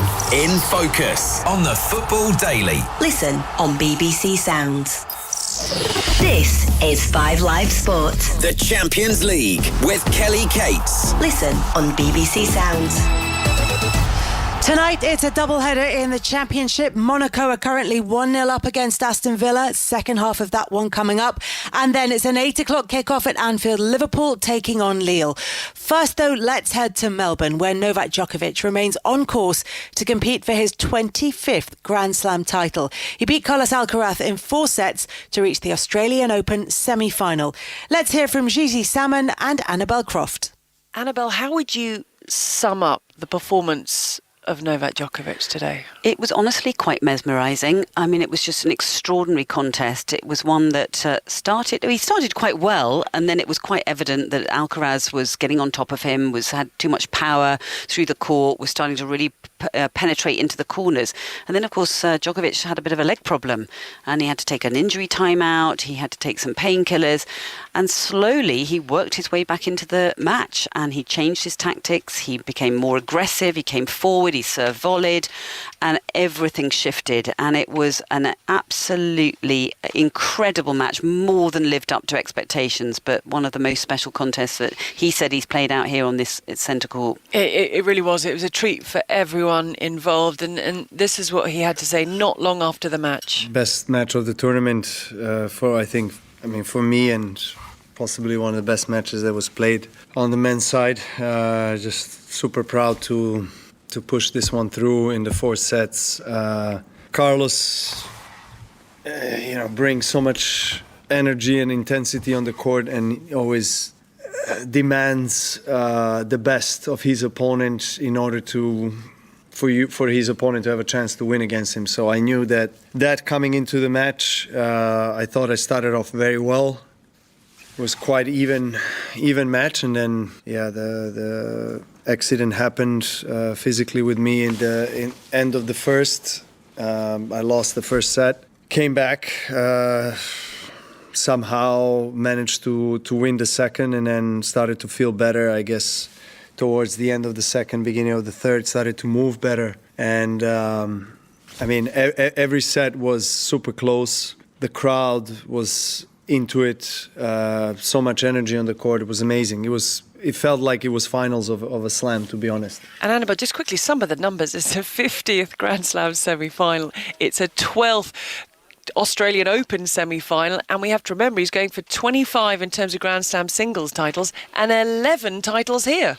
I mean, it's just jaw-dropping what he's achieving in the sport, and I think we all need to respect what he's doing and just enjoy him while he's out there. He said himself he's not sure how long he's going to be going, but I think it's a real reason why he's appointed Andy Murray, because he wants to find that little extra ingredient. Remember, he didn't win a slam last year. The 4 slams were split between Alcaraz and Sinner, so he's trying to find something extra, and clearly it's worked because he's already taken out Alcaraz, and he's desperate to overtake Margaret Court. They're both sitting on 24 Grand Slams. He wants to become the all-time great out of men's and women's in terms of Grand Slam titles held. So there's a lot going on, but what a competitor, what a brave heart out there, and leaving it all out there on the court. But a very, very special match today.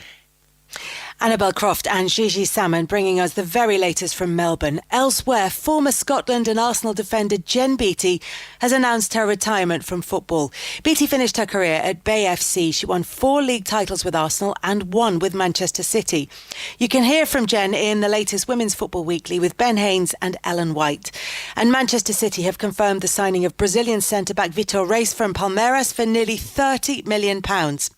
Monaco lead Aston Villa by a 0-0, back there for the second half very shortly. First, they were going to head to Anfield, which our second commentary of the evening is coming from. 8 o'clock for Liverpool against Lille. Our commentary team is Ian Dennis and former Liverpool fullback Stephen Warnock. Deno, Liverpool, the only team with a 100% record in the group stage. Will a draw be enough for them to secure the top 8? Yes, I heard you asking Ali earlier on about the permutations for Aston Villa. It's obviously a lot clearer for Liverpool, the only side with a 100% winning record. They know that a single point will guarantee a top 8 finish. Mathematically, by all intents and purposes, Kelly, they're already there, but they also know that 3 points will guarantee a top 2 finish, and the significance of that is that then they would be the top 2 seeds. It doesn't matter whether you finish second or top, but say for instance at the minute you look at the league table, Liverpool and Barcelona, 3 points for Liverpool tonight. They would know then, for instance, that they wouldn't then face Barcelona, or they could only face Barcelona until they reach the final. So that's the significance of finishing in the top 2. Stephen, as far as the team news is concerned, as Deno said, a draw should be enough for Liverpool, but they will want to aim for more. So what does that mean in terms of team selection? How strong do you think Arne Slot will go? Well, I'll pass you on to Ian because the teams have just been announced. I thought you might just have missed them. No, it's just come through. He's made 4 changes, Kelly. So Bradley replaces Alexander-Arnold. Jones comes in for McAllister in midfield. Quansah starts in the centre of defence instead of Konate. and Nunez comes in for Gakpo. So Alisson in goal, back four of Bradley, Van Dijk, Quansah and Tsimikas, a midfield three of Jones, Gravenberch, Szoboszlai, Salah, Nunez and Diaz. Thank you very much for that. So what does that tell us, Stephen? Perfect timing. I think it tells you that Arne Slot is wanting to get a result here tonight, but he also feels that resting a few players and rotating, he can still get that result that he desires. I think they'll want to get this put to bed. They'll want to get the result tonight, whether that's a draw. But the one thing with Arne Slot is, in his short time, is that he wants wins, he wants momentum, and he feels that he's got that ability to change the team tonight and still get that. We should say as well, Lille, no pushovers by any stretch of the imagination. They're on really good form, and they're also in the top 8 of the Champions League. Yeah, good team. Obviously beaten Real Madrid away at home, and then they've also beaten Atletico Madrid away from home 3-1. So when you look at those two teams and being able to go away and conquer those two teams tells you everything about them. They're organised, they're flexible in the systems that they play, but they'll believe that they can come here and get a result tonight. But also as well, within the Liverpool changing room, they'll know that they're a danger, so they'll show them huge respect.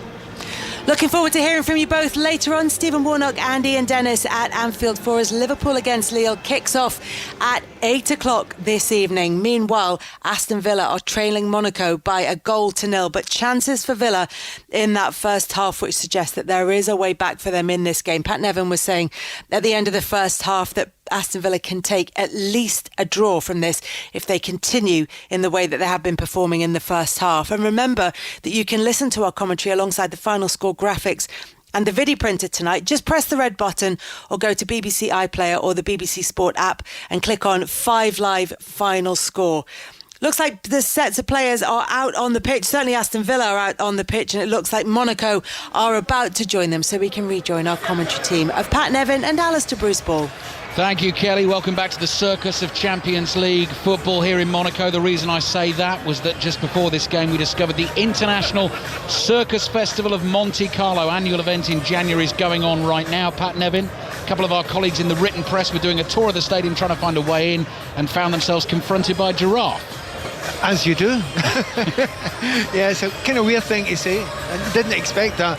But it's quite a big thing here because there were setting things up in town as well beforehand. Well, the other thing I discovered as well, Pat, so I just did a bit of reading about it. So it was instituted to sort of celebrate circus performers at the top of their profession.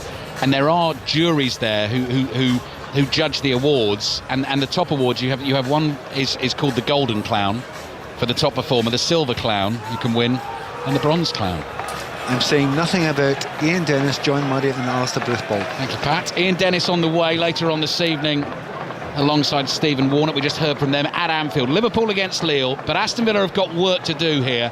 They're a goal down against Monaco. As far as I can see out there, neither manager has made any change in personnel so far. Monaco took the lead early on in the game, 8 minutes in.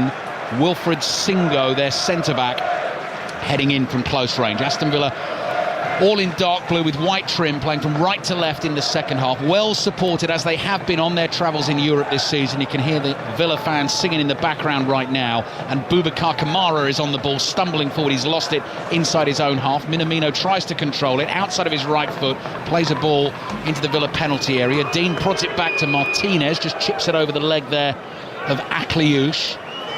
And just as Pat pointed out in his analysis before the game, real danger. I mean, Monaco have scored from a set piece, Pat, but Akliouche, number 11 on the right, Ben Seguir on the left, and Embolo through the middle with Minamino sort of pulling the strings.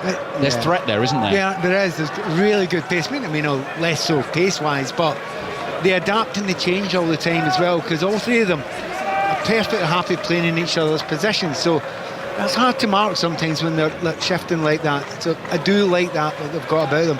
They've not got a lot of the ball up to Embolo for the last 20-25 minutes of that half, but they are very dangerous on the break. But just looking at Villa just now, if they can up the pace and ask a few more questions at the start of this half, I think they might start to see the strains beginning to show in that back line, because if one thing they haven't got is quickness of turn in the back line at Monaco. Monaco fans nearly forgot to boo Emi Martinez, then a couple started up and they remembered. Here's Ollie Watkins, released by Emi Buendia, charging down the left-hand side. Cross comes across the face of the area. Rodgers, shoots wide. Outside of his right foot. Caught that very, very sweetly. One touch to control it. Just sat up for him and then whipped his right foot at the ball. And that was a decent effort. It was, and a lovely one too there. Watkins' movement was great. Again, he's always looking for, they're looking for each other. And Watkins is looking for Rodgers. This time it's often Rodgers looking for Watkins. That was a really decent hit there, outside his right boot, expected to nestle. But you see what I mean? I don't think they're great at movement at the back. They're good going forward from the defenders, and they're very powerful, but clever movement when you're doing 1-2s, they're not great, those Monaco defenders. 5 Live and BBC Sounds live in Monaco. Monaco 1, Aston Villa 0 in the Champions League. Vanderson's cross cleared by Mings with his left foot. Watkins with real strength barges into Singo on the halfway line. Referee says that's a free kick. Ball came off Singo and went out for what would have been an Aston Villa throw, but Villa are going to need to do a bit of that, because Monaco were doing a bit of that in the first half against Aston Villa and certainly stunned them with their fast physical start to this game. You see how clever Monaco are now. I'm not saying they're going to hang on for the rest of the game, but they're quite happy to defend and play in the break, which we mentioned a few times before. But are they clever enough to slow the game down? Go down for free kicks, make it very bitty, which is not what Aston Villa want. Just won another free kick there. Pass was played from the initial free kick down the right-hand touchline. Embolo saw Luca Dean coming towards him, just allowed his momentum to take him into the Aston Villa defender, and has won another free kick. The referee has delayed the restart of the game. Did he give a yellow card there? I didn't see him give the yellow card. But he's written something down, hasn't he? Maybe Dean has got it, not sure, but it wasn't obvious. It wasn't flashed very obviously. Prince William is here as well, watching the action this evening, of course. Villa fan, his team is behind, trailing Monaco by 1-0. Clever from Cash in the right back position. Forward it goes to Watkins. Tried to backheel it to Buendia. He's just tackled on the halfway line. Thilo Kehrer forward to Embolo. Good strength from the Monaco centre forward. Vanderson in support. Runs onto it, edge of the box. Minamino! And the flag's up, it doesn't count. Beautiful movement from Monaco. Slip passing, and the finish was perfect. In fact, it was Akliouche who stuck it into the back of the net, but the goal does not stand because he was in an offside position as that final pass was played. They will check it again, but he looked quite offside to me. Although, as much as anything, I think they're just a bit lucky. I mean, we're watching it again. It's closer than we thought, but I still think he's offside. Yeah.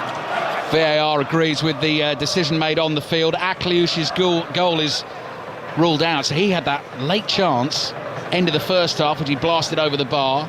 He's now had one in the back of the net, that's been ruled out. Tielemans' long ball over the top, headed up in the air, nodded back very coolly by Singo into his goalkeeper's hands. Let's give you these two-team lineups again as well. Start of the second half, Monaco leading Aston Villa by 1-0. Emi Martinez in goal for Villa. Cash, Konza, Mings and Dean, the back four. Tielemans and Boubacar Kamara in front of them. Bailey, Buendia, making only a third start of the season for Villa, and Morgan Rodgers with Ollie Watkins as the centre forward. Dean's throw down the left. Watkins chests it down, loses possession. Vanderson plays it forward. Strength again from Embolo inside his own half. Overdoes it with that challenge on Tielemans. Referee finally blows his whistle and gives Villa the free kick. And Monaco have Radoslav Majewski in goal, Vanderson at right back, Singo and Kehrer, the two centre-backs, Mawissa, the 19-year-old, at left back, Zakaria and Lamine Kamara, their two central midfielders, Akliouche, Minamino, Ben Seguir, with Embolo, the Swiss international, as the centre forward. And it's Monaco who lead by 1-0. Here's Mings across to Konza, just inside the Monaco half. To his right he finds Cash. Looks for the longer ball down the channel. Bailey had come short, so he's not going to chase that, and it goes straight through to the goalkeeper for Monaco, Majewski. I'm going to take Bailey's side in that one. He goes long to come short to make the space, but while he's going long, he just turns his body to come short and get the ball. The ball's lobbed over the top. Look, it can happen now and again, but it underlines what's happening with Bailey all the time. He just cannot get on the ball, running at a defender. It's just not happened at all in this game yet. Mings deals well with Embolo and then brings the ball away for Aston Villa, striding out of defence. Buendia, a couple of quick touches in a tight space there. Back to Kamara. Kamara. Aston Villa all in dark blue as Rodgers plays to Buendia in the centre circle. Luca Dean is on his way down the left. Buendia's seen the run, finds him. Dean's got Vanderson in front of him, so plays back into the midfield to Tielemans. Forward to Rodgers. Little trick from Rodgers, but there's Monaco players there trying to stop him doing what he wants to do. Eventually he's tackled and the ball goes out for a throw into Monaco. Akliouche made the challenge. Frustration again for Villa. It's the word, isn't it? Frustration. And it's clever from the Monaco players. They're getting a lot tighter here. We mentioned in the first half there was so much space in the far left hand side there for Dean to run into. Well, they spotted that as well, because they've killed that space now. Vanderson's come a little bit further forward, killing the space that Dean was running into. I was actually wondering whether Dean would be taken off. And then you brought Maatsen on, who's much more comfortable going forward and much more creative going forward. More frustration for Villa. Another free kick conceded. Buendia made a challenge. Tielemans moved in to win the ball with the Monaco player Embolo on the floor, but the referee decided there was a foul committed by Buendia. So free kick Monaco. They lead Villa 1-0. Do you know that bettiness that I was talking about before that I hoped they wouldn't do? They have absolutely done it brilliantly. I mean, they've not done it for long. It's only 6 or 7 minutes. But it's that's not easy to play against, because you cannot get yourself in any sort of run. Kehrer nearly had a pass intercepted by Bailey there, who's still chasing here. The pass is played back to the goalkeeper Majewski for Monaco. Gets underneath that, and Villa have won the next ball. Rodgers to Kamara, quickly finds Tielemans midway inside the Monaco half. Dean again getting forward down the left. Tielemans finds him. Vanderson's in his way. Back it comes to Tielemans, 25 yards out. Sees Rodgers on the edge of the box. First touch, bit loose from Rodgers. Monaco clear, but only as far as Cash. Now Bailey, chance to get a cross in towards the far post, headed away. Flicked away by Zakaria. And then scooped away by Mawissa, the left back. Minamino with the back heel. Very nearly came off to find Ben Seguir. But Konza is there to step in for Villa. Keep the ball and play it back to Mings. Better spell of the game this. Watkins, first time pass out to the right, finds Bailey. Bailey moving infield, slips as he hoists the pass across field. Dean and Buendia are out there. Buendia battles well to win it into Rodgers. Took a touch, down he goes inside the penalty area. Referee not interested in that at all, and it's in the arms of the Monaco keeper Majewski. Well, no big complaints from Rodgers anyway, it has to be said. He's gone through, he's ran into the player. There was contact there, but he's run into the defender. A couple of times in the second half, mentioning about Bailey getting the ball on the right hand side, 1-on-1 with the defender, thinking that it's finally happened. It's happened twice in the last few minutes, and he hasn't taken the defender on. And that's not what you want to see. You want to see him asking the question and trying to get into the byline, because he is very special at that when he's at his best. Atalanta still leading Sturm Graz in the other early kick-off in the Champions League by 1-0, which is good news for them. In terms of the giant table, win as it stands would take them up to third. Aston Villa currently 7th on 13 points. They're trailing Monaco by 1-0. Atalanta have actually scored a second goal, so they're 2-0 up against Sturm Graz. Commentary on Liverpool-Lille to follow us here tonight. Ian Dennis will also keep us updated on Atletico Leverkusen, Benfica Barcelona, Bologna against Dortmund, Club Brugge at home to Juventus, Red Star against PSV, and Slovan Bratislava at home to Stuttgart, as well as the action in the EFL this evening. Well, this is going to get very interesting in a moment. I'll tell you what's happening with Mr. John Duran. John Duran could be on his way to see if he can dig Villa out of a little bit of a hole here on the south coast of France. This time the free kick goes their way. Buendia tackled inside the Monaco half. So free kick for Villa inside the inside left channel. And he will come on for Leon Bailey, Pat. I was really hoping it wouldn't be Watkins, because you can put Watkins out wide and put Duran through the middle. You can put Duran as a 10. So there's a number of things you can do here. Doesn't always, put Watkins and Duran together. In fact, rarely puts them together. But you couldn't imagine 1-0 down in this game tonight, taking Ollie Watkins off the pitch. It wouldn't make a lot of sense just now. John Duran, 12 goals so far this season. Centre of attention so often for Aston Villa. 3 of those goals in the Champions League. Not so long ago sent off against Newcastle in a Premier League defeat on Boxing Day. Reported interest from West Ham, big money offer, apparently rejected. On the field now for Villa, trailing 1-0. Dean's free kick into the penalty area is cleared away on the volley for a throw into Villa on the left-hand side. But at the very least, it gives Monaco something else to think about. And every time I've watched Duran play live this season, again, a bit like Monaco have been tonight, he really puts himself about. He does, and he trusts himself. He will shoot forever. I mean, there won't be any passing from him. As soon as he gets a chance, the ball will be towards goal with power. Dean's throw into the penalty area, easily headed away by the Brazilian Vanderson. It falls to Konza. Konza comes back into his own half to his goalkeeper Martinez. Lofted ball, drops down on the left. Dean cushions a little header to Buendia. Corner of the Monaco penalty area. Back out to Dean. Tries to get that cross in. That's blocked by Vanderson, who closed the space down quickly. And it goes out for a throw-in to Villa. We've played 57 minutes in this game, so just over half an hour to play. It's still Monaco 1, Aston Villa 0. I was very intrigued by what change he was going to make. I thought the first change he might have made would have been Buendia, and maybe given a chance for Tielemans to go a little bit further forward and brought someone else behind there. But it's a bold move, going for Duran. Excellent. Here's Rodgers, chests the ball down, edge of the box, lofts across into the penalty area. Headed away only as far as Kamara. Kamara to Tielemans. Tielemans turns and sees Buendia in space on the left. Cross in from deep. Mings is still forward after the set piece from the throw. Another ball is cleared as far as Matty Cash. Cash is harassed back in to his own half. Plays back to Konza. Konza across to Tielemans at walking pace. Ball at his feet. Mings behind him. Just rolls a slow pass here to Dean. Dean back to Mings. They really have changed it about a bit. As the Cash has gone way up in the right-hand side, almost looks like a back three that Aston Villa have gone to just now, asking a whole lot of different questions just now. Kamara's gone back to what looks like a right centre-back role just now. We'll see if that, because it's difficult to know what you do when you've got those two striker forwards on, but we'll see when the game calms down where they've stood.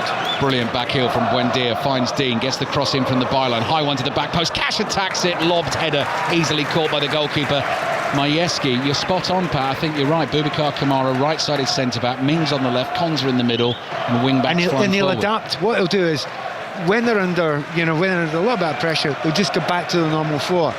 But when they want, he will go back there, sit in there, and allow Cash to go, because they've brought, obviously, Liam Bailey's width out of that area. Still going to be danger from Monaco throughout this second half at the feet of this man in particular, Minamino. Left-footed pass into midfield to Lamine Kamara. Defeat for Aston Villa tonight will make things interesting going into that final group game. All of them kicking off at the same time next Wednesday. It'll be a fabulous listen on 5 Live, and BBC Sounds commentary will come from Villa Park.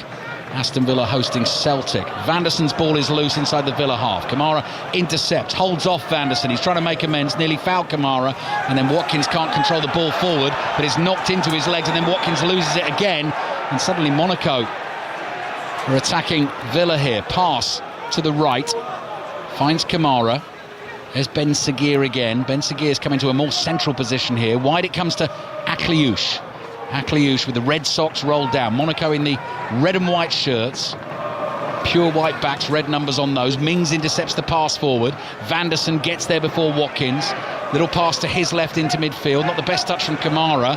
Villa have it again. Tielemans to Watkins. Lays it off here to Duran. Inside his own half. Looking for the run of Watkins. Singo's got it covered. Holds Watkins off. Slips. Picks himself up.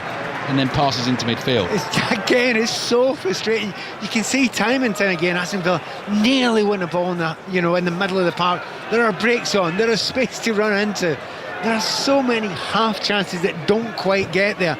You just feel one or two must come in this last half hour, especially if you've got two players that are desperate to get into that final area, like Watkins and John Duran. Here's Watkins on the turn, and that pass just beyond Rodgers. That's exactly what I was explaining there. And here's the danger for Villa. Pass forward to Minamino, one-on-one with Konza, tries to beat him on the outside. Konza does really well, stuck with him, and as Minamino hit the shot, slides into block. Ben Seguir, little trick on the edge of the box, and then the shot is not a good one, just chipped into the area, straight at Martinez. This game is opening up a little with half an hour to play. Look at the space here from Morgan Rodgers, who loves to run with the ball at his feet. White and red shirts desperately chasing him. Forward to Watkins into the penalty area. Watkins forced wide by Kehrer. Keeps the ball here for Villa. Buendia's in loads of space on the edge of the box. So is Tielemans. Tielemans gets it 25 yards out. Watkins now on the right. Outside of his right foot, looking for Duran. Headed away and behind for a corner to Aston Villa. Into the last half hour, Monaco 1, Villa 0. Unai Emery's he's just added chaos to the thing, hasn't he? I mean, you're right, it's wide open now. You said a little bit of space. There are gigantic amounts of space developing out there, and that's what Villa players want. That's if you're walking, you're desperate for that. Certainly if you're, the whole front line, particularly Buendia, Rodgers as well, you want space to run into. It's beginning to come now, so you might as well lose 2-0 and have it while having a good go at it, and Aston Villa are. Corner for Aston Villa, trailing 1-0 at the Stade Louis II in Monaco. Dean with the corner from the right into the near post, headed away, up in the air. Cash wins the next header. Ball goes loose inside the penalty area. Dean's next cross comes in from the right, nearly fell to Rodgers, straight in front of the goal, 6 yards out. Monaco managed to get it clear again. The really weird thing there, he took a corner kick and Aston Villa left nobody back. Nobody at all. Everybody went up for it, apart from the goalkeeper, obviously. So it just shows you this Champions League, getting to this stage where everything counts, every single point counts. You begin to see pretty reckless play, and that's actually great. I love that. This will be huge for Monaco if they can win this game this evening. They'll be level on points with Aston Villa. Tielemans has let a pass slide under his foot. Monaco have given it away. Clever turn from Buendia. Short pass to Rodgers.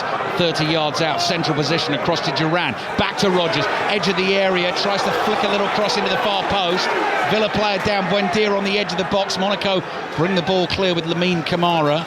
Ben Seguir's popped up on the right-hand side, and Minamino is making the run through the middle, and he's frustrated. The pass hasn't been released. It has now. Minamino looks to be onside, into the box. Little chop back onto the left foot.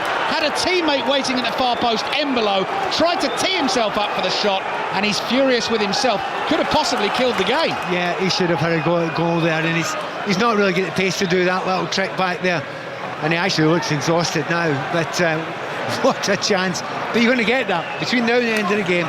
You're going to get that, and I think you're going to get that on both sides. Chances, it's who is going to be capable of finishing it off. Monaco waiting to make a double change here. Buendia challenged inside his own half. Dean has to help out, moves in quickly to play the ball back towards Emi Martinez. On air through until 10:30 tonight with 5 Live Sport. Then Tony Livesey will take over. All the reaction roundup analysis in the Football Daily podcast tomorrow via the BBC Sounds app, as Duran has lost the ball inside the Monaco half. This time they go looking for Akliouche. Buendia is back there to make a tackle. The ball is at the feet of Mings. Mings just chops it to his right to Konza, and Konza with the ball at his feet just tells all of his teammates, just stands there and motions to them, calm down, still time here, plenty of time here. Ball across to Mings, just inside his own half. Now Dean closed down by Vanderson. Vanderson blocks the pass, goes out for a throw into Villa. Probably time now, Pat, for the double Monaco change. And they've got some talent coming on as well, because Golovan's going to come on in a minute, and he's a player that can score goals. He's good going forward. They've certainly made one change, which is Ben Seguir's come off first. Yeah, Alexander Golovin, Russian international, although hasn't played that much international football recently. 48 caps for his country, has been here at Monaco for quite a while. This is his 7th season at the club. And another one of the French under-21 internationals comes on. This is Sungutu Magassa, who wears number 88, and he will replace Ben Seguir. So Golovin is on, and Magassa is on. And Monaco lead Aston Villa by a 1-0 with 25 minutes to play. Liverpool against Lille to follow tonight. Full commentary on that game tomorrow night. Huge game in the Champions League in this penultimate round of group matches. Paris Saint-Germain starting tonight's action down in 25th at home against Manchester City, starting tonight's action down in 22nd. And Aston Villa waiting to make another change here. Ian Maatsen is going to get into the action. Not a deep bench for Aston Villa tonight. Not too much to choose from for Unai Emery. I did say to you at half-time, I wondered whether he'd make that change at half-time, because Maatsen going forward, there's a lot of space on the left-hand side in the first half, less so in the second half. Throwing down the left, Watkins chases. He's got 2 Monaco players for company. Vanderson takes it off him. Vanderson clears with his right foot. Embolo chests it down, got a nudge in the back from Mings. Good defending, and Embolo's touch goes out of play for a throw into Villa on the left. They'll make their change. Luca Dean comes off. He was about to take the throw in for Aston Villa, and Ian Maatsen comes on, who will offer that attacking threat that Pat Niven has been describing down the left. You need that now, because when he gets the ball in the final third, he's basically a winger. And Digne is almost a wing back. He'll get there and he'll maybe cross the ball in, and he's not bad at that as well. But when Maatsen gets the ball in that final third, he's a winger and he can get to the byline. Ball is back in play inside the Monaco half. Villa get bodies around it. Tielemans took a bit of a knock as he slid in to win it, just holding his right ankle now. Villa have it on the halfway line with Konza. Approaching the midway point of the second half. 5 Live and BBC Sounds. Live in Monaco. Monaco leading Villa by a goal to 0. Maatsen gets his first action of the evening. Tries to run down the left. Akliouche takes it off him. Akliouche flicks a little ball infield. Knocked up towards the halfway line. No one there for Monaco right now, so Mings comes jogging back, gets on the ball for Villa, gets his head up and looks for a pass, and Atalanta certainly going to win their game this evening. They are leading Sturm Graz by 3 goals to 0. Mings has lost it. Here's Minamino on the ball just inside the Villa half. Tried to get it out to Golovin. He nearly lost it. Golovin on the ball. Tried something clever, little floaty pass over the top. Embolo wasn't reading that, and it's gone all the way through to Martinez. Really intriguing watching Unai Emery down there. He's making lots and lots of tactical changes. Intriguing game though. He tried to get Watkins to go a little bit deeper to play off Duran, but then they'll stop playing that ball over the top, which was their biggest danger. So he's now got Watkins to go a little bit further up top, playing them as double strikers. And considering both of them are natural single strikers, it kind of doesn't look as if it will work quite as well. But he needs to get that ball over the top. He needs to ask that question again, because it's went a little bit duller in the last 5 or 10 minutes. It's got a wee bit easier for that Monaco defence. Emi Martinez well outside his penalty area. Passes forward to Mings. Mings to Konza. He's allowed to run the ball up towards the halfway line before Minamino comes close. A couple of short passes. Tielemans. Now Rodgers. Rodgers looking for a threaded ball down the right. Here's Rodgers again. Little layoff to his right to Kamara. Watkins has been forced wide. Cash is now waiting in the middle. Rodgers is there. Here is Cash. Tight angle. Shoots across the face of goal. Behind for the goal kick. It's one of those ones where you understand why he goes for it, but there's a cut back on there in the centre. If he could get his head up there, but that's the change he's made. Maatsen's been pushed a little bit further. Not Maatsen, obviously. That's the right-hand side. So that man Cash has got there, pushed a little bit further forward. But from that angle there, you expect a cut back. When forwards coming in, I think Duran was waiting for that too. Monaco 1, Villa 0. Just over 20 minutes to play. Aston Villa against Celtic next Wednesday night. Full commentary on BBC Radio 5 Live. Will have even more meaning to it if Aston Villa lose this game this evening. Things will get a little more precarious for them in terms of definitely trying to finish in the top 8. Konza knocked to the floor, picks himself up, takes the free kick. Across it comes to Mings.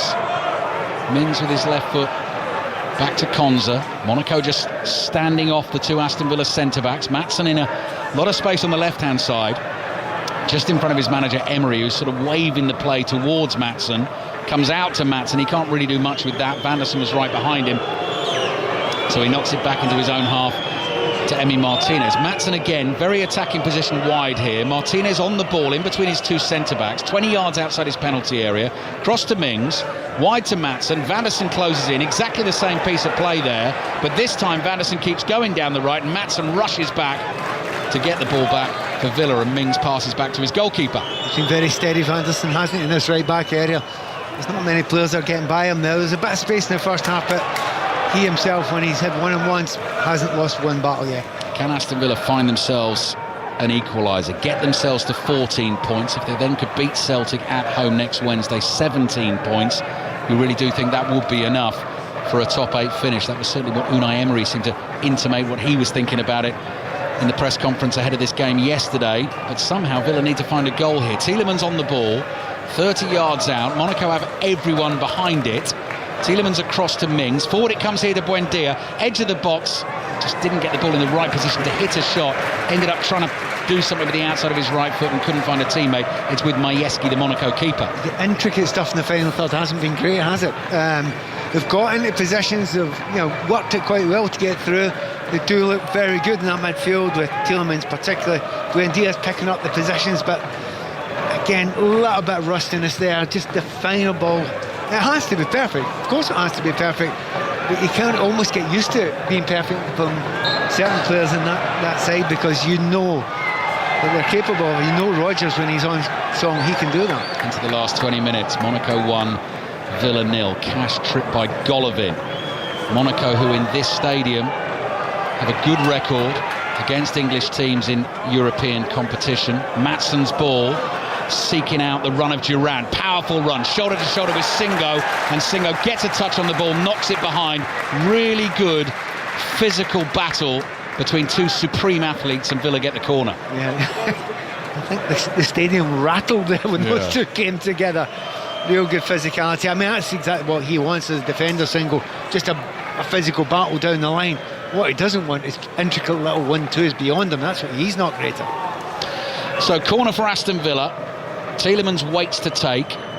Clutch of players gathered around the edge of the 6-yard box. I can see Mings lurking in there. Konza obviously as well.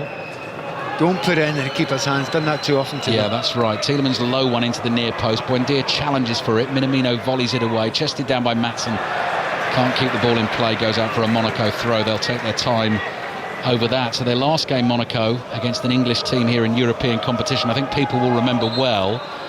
Pep Guardiola's Manchester City came here. Manchester City had won the first leg of the last 16 tie 5-3 at the Etihad Stadium, and Monaco won the second leg here 3-1 to go through on away goals after a 6-all draw. I mean, Mbappe scored in both legs. It was in that Monaco team. Bernardo Silva, part of that Monaco team back in the day as well, went on through to the semi-finals and lost to Juventus, and of course back against Chelsea here back in 2004. Claudio Ranieri's team lost the semi-final, and that was the famous Tinkerman. Yeah, Claudio Ranieri. Now there's a ball to Buendia. He can't quite control it. Vanderson again in with the tackle. He's become a really important figure in the second half for Monaco. Akliouche dribbling, eventually outnumbered. Buendia's there inside his own half. Risky pass. Tielemans couldn't control it. Mings forward to Buendia. Back to Konza. Konza bringing the ball up towards the halfway line. Chased by Minamino. Runs through a couple of challenges. Foul. Free kick Villa. It's one of those ones where, again, Buendia, he's getting the right positions. He knows what he wants to do. His feet aren't quite quick enough at the moment. I do feel a little bit sorry for him. It sometimes takes players a few games to get up to his speed. It hasn't been bad, but he knows what he wants to do, and he just can't quite pull it off. Monaco with a win go to 13 points, currently 9th in the table, behind Aston Villa on goal difference. They're in 7th, but Villa's defeat certainly giving all those teams close by more hope of catching them and getting past them. Kamara's pass to the right to Cash. Rodgers has lost it. Golovin on the ball, nearly gave it away, but the pass makes its way through to Embolo. Chip ball over the top. Golovin chests it down. Kamara's chasing. Golovin getting away from him. Into the box, left-footed shot. Mings comes sliding in, blocks it, and behind it goes for a Monaco corner. And of course, that's the danger with you. It's always going to be there. You're playing so many players forward. If you lose it at all, there's lots and lots of pace. Golovin, I mean, he's in no way decreasing the quality, is he? Him coming on for who's coming on for. We do realise that the youngster Ben Seguir is a super player and he's going to get better because he's very young. But Golovin, he's dangerous and he's just as quick. Still waiting for this corner to be taken. Ticking over to half an hour played in this second half. 15 minutes plus added time remaining, and at the moment Aston Villa facing a second defeat in the Champions League this season. And every single free kick and every single corner kick is taking an absolute eternity here. I can't blame him for it. If they can get away with it and the referee's not showing cards, they'll keep on doing it. Golovin waits to take the corner for Monaco, who scored from a corner early in this game. Golovin with his right foot. Deep one to the edge of the 6-yard box. Overhead kick attempt. Loops into the arms of Emi Martinez. Rushes to the edge of the box. Thought about clearing that with his right foot. Instead rolls it out to Maatsen. It was Embolo, the centre forward, who went for it with the overhead kick. What was very noticeable there is, you get the ball and you think, OK, Martinez desperately played quick. Not that many Aston Villa players flying forward, which does tell you a little story. There's a bit of tiredness within that group. Aston Villa have given it away inside their own half. Minamino onto it, back into midfield, and a really poor pass, completely misplaced, out to the left. From the boot of Magassa, the young substitute, and that's gone out for a throw into Villa in their right-back position. I would still say best chance, Pat, for Villa, the Watkins effort late in the first half. Clearest sight of goal, don't you think? Just those moments. If that goes in, tails up, a point's enough, but you can then go and enjoy it. Whereas, you know, the frustration of trying to push out, you know that the opposition can sit back and slow everything down. Monaco wouldn't have been able to do that at 1-1 because they need 3 points here, and it's that moment more than any one other moment apart from the goals has been the biggest in the game. It's getting a bit tired and scrappy from Villa. Rogers slipped, lost the ball, so did Kamara. Golovin is fresh, cross comes in. Mings, important defensive header, drops at the feet of Kamara out on the right for Villa. Forward to Rogers, nice touch and turn from him. Tielemans strokes a pass to Mings, just outside his own penalty area in a central position. Buendia with the outside of his right foot, floats it away to the left to Maatsen, curls a pass down the left-hand touchline, intercepted by Singo, who clears it high onto the running track that surrounds the pitch here, and Monaco are going to make another couple of changes. Lucas Michal, 19-year-old French striker, is going to come on, and the other one is the Dutch defender Jordan Teze, who is coming on. Minamino, one of those to come off. Fella on the tannoy enjoys it here in this stadium, doesn't he? He was really trying to get it going before the game. Had his work cut out there, I would say, a little bit. I would say you're quite right there. But, I mean, they made a lot of changes. And you were talking about Aston Villa looking a little bit tired there. About 10 minutes before that, I'd mentioned that when you expect them to really get in the front foot and really turn it up a little bit, it's kind of gone the other way. Yeah. They do look a little bit leggy. And yes, they've got a number of players that have kind of missed games, and you're looking at, I mean, I'm looking at, he's expecting maybe a lot more from Rogers. He's looking a little bit tired for me. And certainly Buendia, no surprise that he's got a little bit tired too.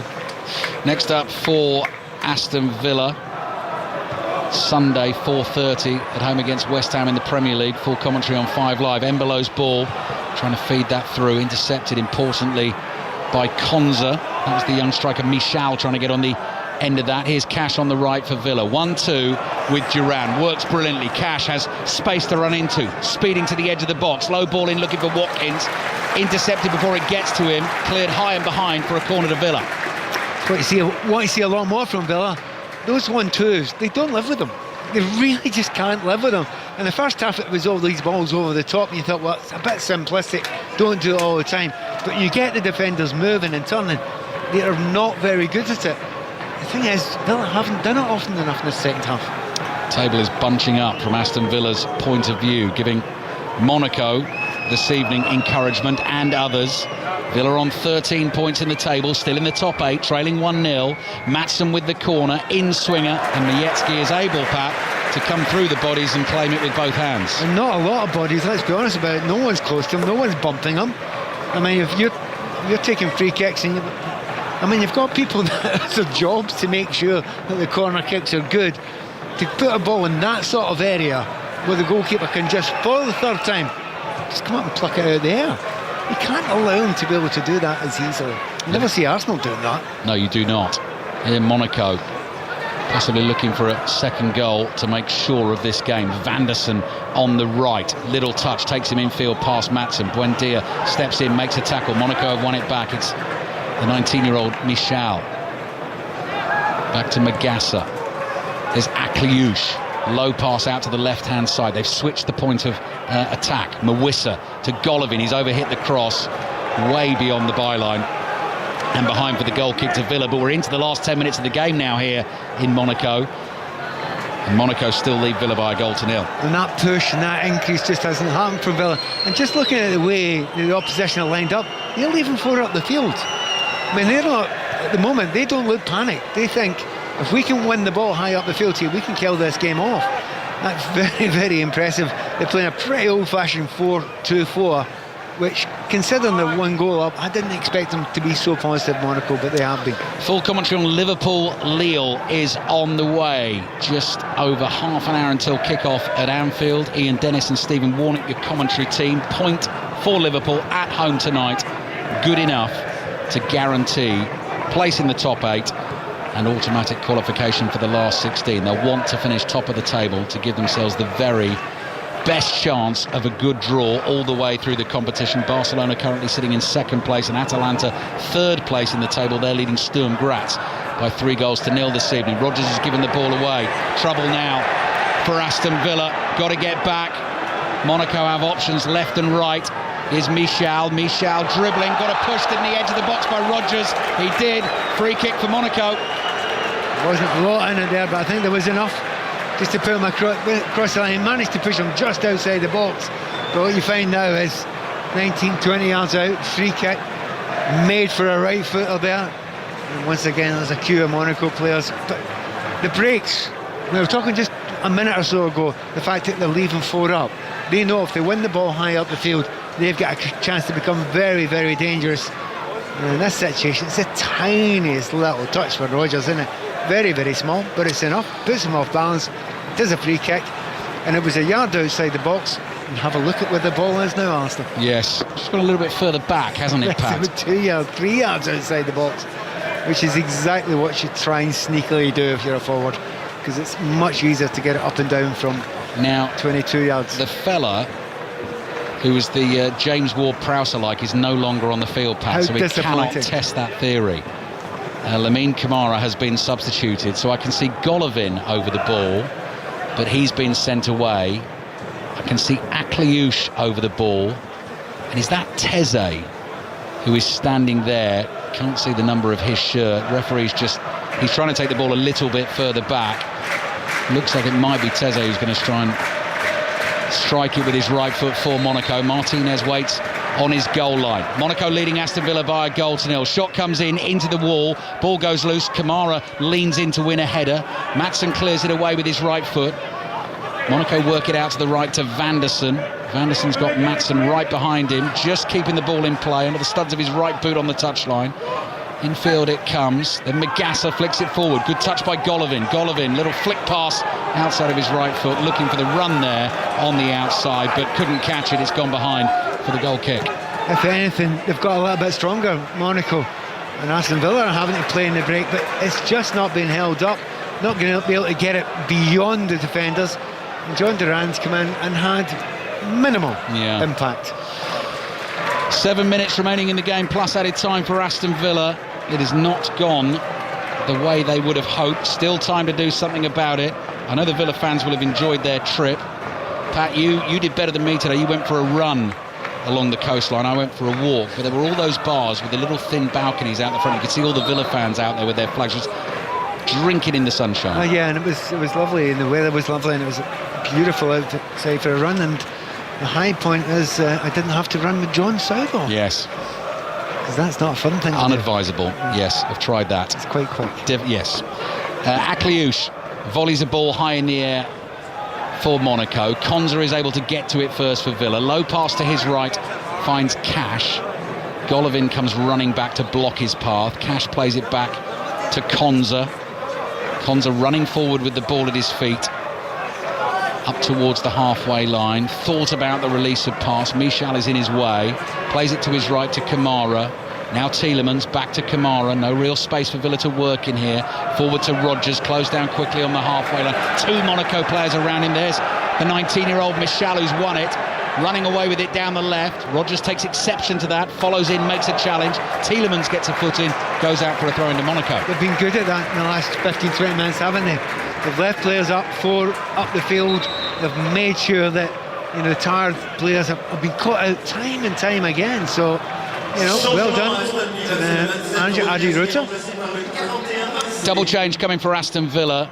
This is all Unai Emery's got left. Jacob Ramsey is coming on, and so is Lamar Bogard, who saw some action on Saturday at the Emirates Stadium when he came on for Onana in the first half. 21-year-old Dutchman who Aston Villa originally got from Feyenoord, nephew of Winston Bogard, former Chelsea player.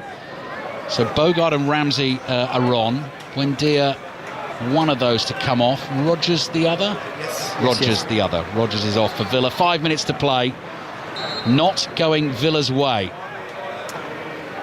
in the south of France this evening. Oh, clever turn down by the byline. Ball into the near post. Still could be a chance here for Vanderson. Stretches out a right leg. Angle's got tight for him. Cross hits the back of Ramsey. Goes behind for a Monaco corner. But as that cross came across the face of the Aston Villa goal. For a second there, you could see the Villa defenders looking and thinking, blimey, if there's a Monaco player there, we've lost the game. Yep, there would have been a tap in there, somebody flying into that back post there.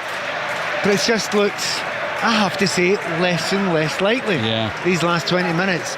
And you can see that the Monaco players are growing, and they have got good strength and depth. The players that have come on haven't looked in any way weaker than the ones that have brought on off, and that little bit more liveliness they brought on, whereas the Villa players, they've actually just slowly but surely looked more tired, and their team, in fact their entire teams look more tired. Golovin waits to take the corner for Monaco. 87th minute, away swinger flicked on across the face of goal, no one there. Tielemans chases out to the right back position, gets there first, but again Monaco player is there to cover the ground, to block the ball forward. Out it goes for a throw. 2 balls on the field for a second, so the referee wants that retaken. Yeah, but that actually, that closing down there summed up what Monaco are. And saying you're not getting that from Villa. They're not flying into tackles in that sort of way. They're not closing to every player in the midfield, and you just, if you're Villa now, you're thinking, can they somehow just get the ball once to Duran in the final third and see if he can do something special? Magassa plays back to Singo, fires it forward, controlled by Akliouche. Golovin's first time ball chipped over the top. Michal is offside. That's going to be a free kick to Aston Villa, but time is running out. Now into the 88th minute of the game. Monaco leading Aston Villa by a goal to nil. We've been talking all season about how well Aston Villa have been going in the Champions League. Well, Monaco win tonight, they'll be on 13 points. Brest are on 13 points. Lille on 13 points ahead of the game against Liverpool at Anfield tonight. Full commentary on the way on that one. Duran thought he was fouled. He wasn't by Teze. Monaco have bodies forward. Here they come on the counter. Still energy in the legs of the home team. Akliouche has got Mings backing off, plays the ball into midfield. Cross it comes to the left-hand side. Golovin, ball at his feet, onto his left foot, drives it into the side netting. Emi Martinez had it covered at the near post, collects the ball, takes the goal kick short here to Matty Cash. 89th minute now. Added time on the way shortly on 5 Live and BBC Sounds. But Aston Villa heading towards defeat and heading towards a big game at home to Celtic next Wednesday. Yeah, a game that they now need to win, and I'm sure there's quite a few Celtic fans out there not delighted with that either. But they've got their own game against Young Boys, which is the important thing that they need to do. They need the 3 points against them. Yeah, forward to Duran. Couldn't control it, but that does run to Ramsey. Ramsey to Maatsen, back to Ramsey, into the penalty area. Uses Maatsen again, tries to push a pass through the legs. Oh, Duran's dived, doesn't he? He's won a corner. Defender came in and made the challenge. I think Duran went flying, thinking he might win a penalty. He has won Aston Villa a corner. Yeah. Again, defender's gone down. He's getting dragged back a little bit there, but to be honest, he kind of deserves to get booked for that, really, because and the defender's pretending he's injured. Exactly. There's a square root of nothing wrong with him. They're as bad as each other, Pat. Exactly. A couple of naughty school children. It's very, very difficult to have any sympathy for anyone at this point. Yeah. And that little lack of challenge. Load of nonsense in the penalty area there. Right, 90th minute of the game. Can Aston Villa find something late on here in Monaco? Looking for the equaliser. Tielemans' corner, no. Terrible again. Headed up in the air. Duran barges into someone. Free kick given against Duran. Maatsen smashes the ball over the bar after the whistle with a shot on goal. The free kick had already been given. Duran looks frustrated. Unai Emery looks frustrated. 5 minutes of added time to be played. And Pat, you're right, and you've said it throughout the second half. The longer the second half has gone, the less and less likely it's looked that Aston Villa are going to get back in the game. After going a goal down, Villa just looked better and better for the whole of the first half, and you thought, really, I felt very comfortable at half-time, thinking, keep on doing that and you'll be fine. They didn't keep on doing that. Absolutely couldn't keep on doing that. And they ran out of energy quite quickly in the second half. Whereas the opposition, youth on their side, maybe you could argue that, but they've just got stronger and more confident. And of course, there's a lot of teams in England in the Premier League that get tired. And you can see that, you have a good run for a while, and then suddenly an exhausted game comes. Well, looks like this has been a game too much for Villa. Aston Villa have won a throw left-back position. We've heard the managers talking about that over the weekend. Eddie Howe was talking about fatigue for Newcastle. Exactly that. Had been on a brilliant run, and then just one game too many eventually, and got well beaten by a brilliant Bournemouth team at the weekend. And it looks like that for Villa this evening. Ramsey's ball down the left was looking for the run of Maatsen. It was intercepted. Then Ramsey goes back in to win it. Another foul, another free kick given away. Minute of added time already eaten up. Unai Emery's starting to lose his cool down there. The fourth official steps in to try and calm him down. And I think Emery thinks that the Monaco players are making a meal of absolutely everything, and someone is going to get booked. I really hope it's him who is rolling about there, and it's not, which is a real shame. I mean, the referee's just accepting it, you know. And it's every time any Monaco... It was Vanderson again, wasn't it? Good. Vanderson was doing it down there, and he was doing it again. He didn't get a yellow No, card. he didn't get it for that, no. Free kick over the top to Golovin. He's onside. Into the Villa penalty area. No, he's not onside. Got in an attacking position. Then the flag went up. Villa are about to get a free kick. They're losing their heads with the referee. Another yellow card, this time to Golovin for wasting time, delaying the restart of play. Kamara was the player booked for Aston Villa, and Atalanta have beaten Sturm Graz by 5-0. So Atalanta in a really strong position now in this Champions League table. Takes them to 14 points. Goal difference takes a big boost. That's a point ahead of Aston Villa, who are on 13.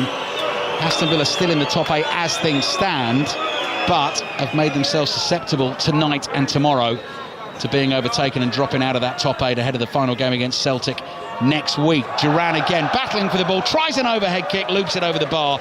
It goes behind for a goal kick. 2.5 minutes to play. Monaco 1, Villa 0. And the ball played in, actually off the ball there. One of the Monaco defenders just tried to help his friend up, who's then rolled back down, claiming to be injured by one of his own teammates. Yeah. Tiresome. It is tiresome, Pat, you're right. That was Thilo Kehrer. You know he's going to do that. You know, but it's not to make an excuse. Aston Villa have not been good enough in the second half. They have looked tired. There's been no great spark about them. The manager's tried all sorts of different things. All the things you'd expect him to try, and a few that are, unusual as well. Nothing has worked in this second half of it. Ollie Watkins heads the ball forward, felt he was barged into by Vanderson. No free kick. It's launched high in the air. It drops dangerously on the edge of the Villa box. Embolo trying to get onto the end of that. Maatsen is back there, hoiks it away with his left foot. There's Vanderson. Kamara gets his body in the way of the pass. Knocked forward high again down the right. That's a foul by Embolo this time on Maatsen. Free kick for Aston Villa. 90 seconds to play. Monaco 1, Villa 0. Liverpool-Lille commentary to come. All the reaction, post-match reaction from both the protagonists and obviously our commentators and pundits in the Football Daily podcast on the BBC Sounds app tomorrow morning. Martinez, long lofted ball downfield. Kamara and Duran jump for the same ball. It drops on the edge of the Monaco area. It's another free kick given away. Not sure whether Kamara made the tackle or Duran did. It's another Monaco player rolling around, having been challenged, eating up time. I think this time it's Akliouche, and Monaco closing in on victory. I mean, it's so difficult to know when somebody has been actually kicked to that, but every single time it's... right at the start of the second half I mentioned that they would make it bitty, they would slow it down, they would kill it. But that's not all. It's been much, much more than that. They actually bring the better side purely in terms of energy in this second half. And Aston Villa, for a team that are playing well and coming into the game, to be fair, they've been a real disappointment in this second half. Great response from Monaco this evening. Had lost their last 2 Champions League games at home to Benfica and away to Arsenal. They're winning this one against Aston Villa. Villa desperately trying to get hold of the ball inside their own half. Bogard, right-footed pass out towards Cash on the right. Last minute of added time. Launches it up towards Duran. Beaten in the air by Singo. Jumps again, Duran. 2 headers from Monaco. Clear the ball towards the halfway line. And that's it. Aston Villa are beaten in Monaco by a 0-0. They remain in the top 8 of the Champions League table as the full-time whistle blows here this evening. But that might not be the case by the end of this evening, certainly might not be the case by the end of tomorrow night, and will put a whole lot more pressure on a home game against Celtic next week to try and secure potentially a place in the top 8 to go straight through to the last 16. The goal for Monaco came early, Singo with the header. Villa had some chances late in the first half. The best of those fell to Ollie Watkins. They looked tired in the second half. Pat Nevin. Yeah, they certainly looked tired. And, I like one or two of the things that the manager was doing, changed the system a little bit, tried to add a little bit of width, but the final passes were absolutely nowhere near good enough. And by the end, he was just trying the old-fashioned one, let's lump it up to the 2 big centre-forwards there, which was exactly what Monaco wanted, because That's what their centre-backs are good at, going and attacking the ball. But it was tiredness for me. They look not like the team that I've watched Aston Villa for various points of the season. And one or two players who were fabulous earlier in the season, or even last season, such as Rodgers, such as Liam Bailey, they're looking at a shadow of the former selves just now. And if you're going to get away wins in the Champions League, you need a little bit more than that.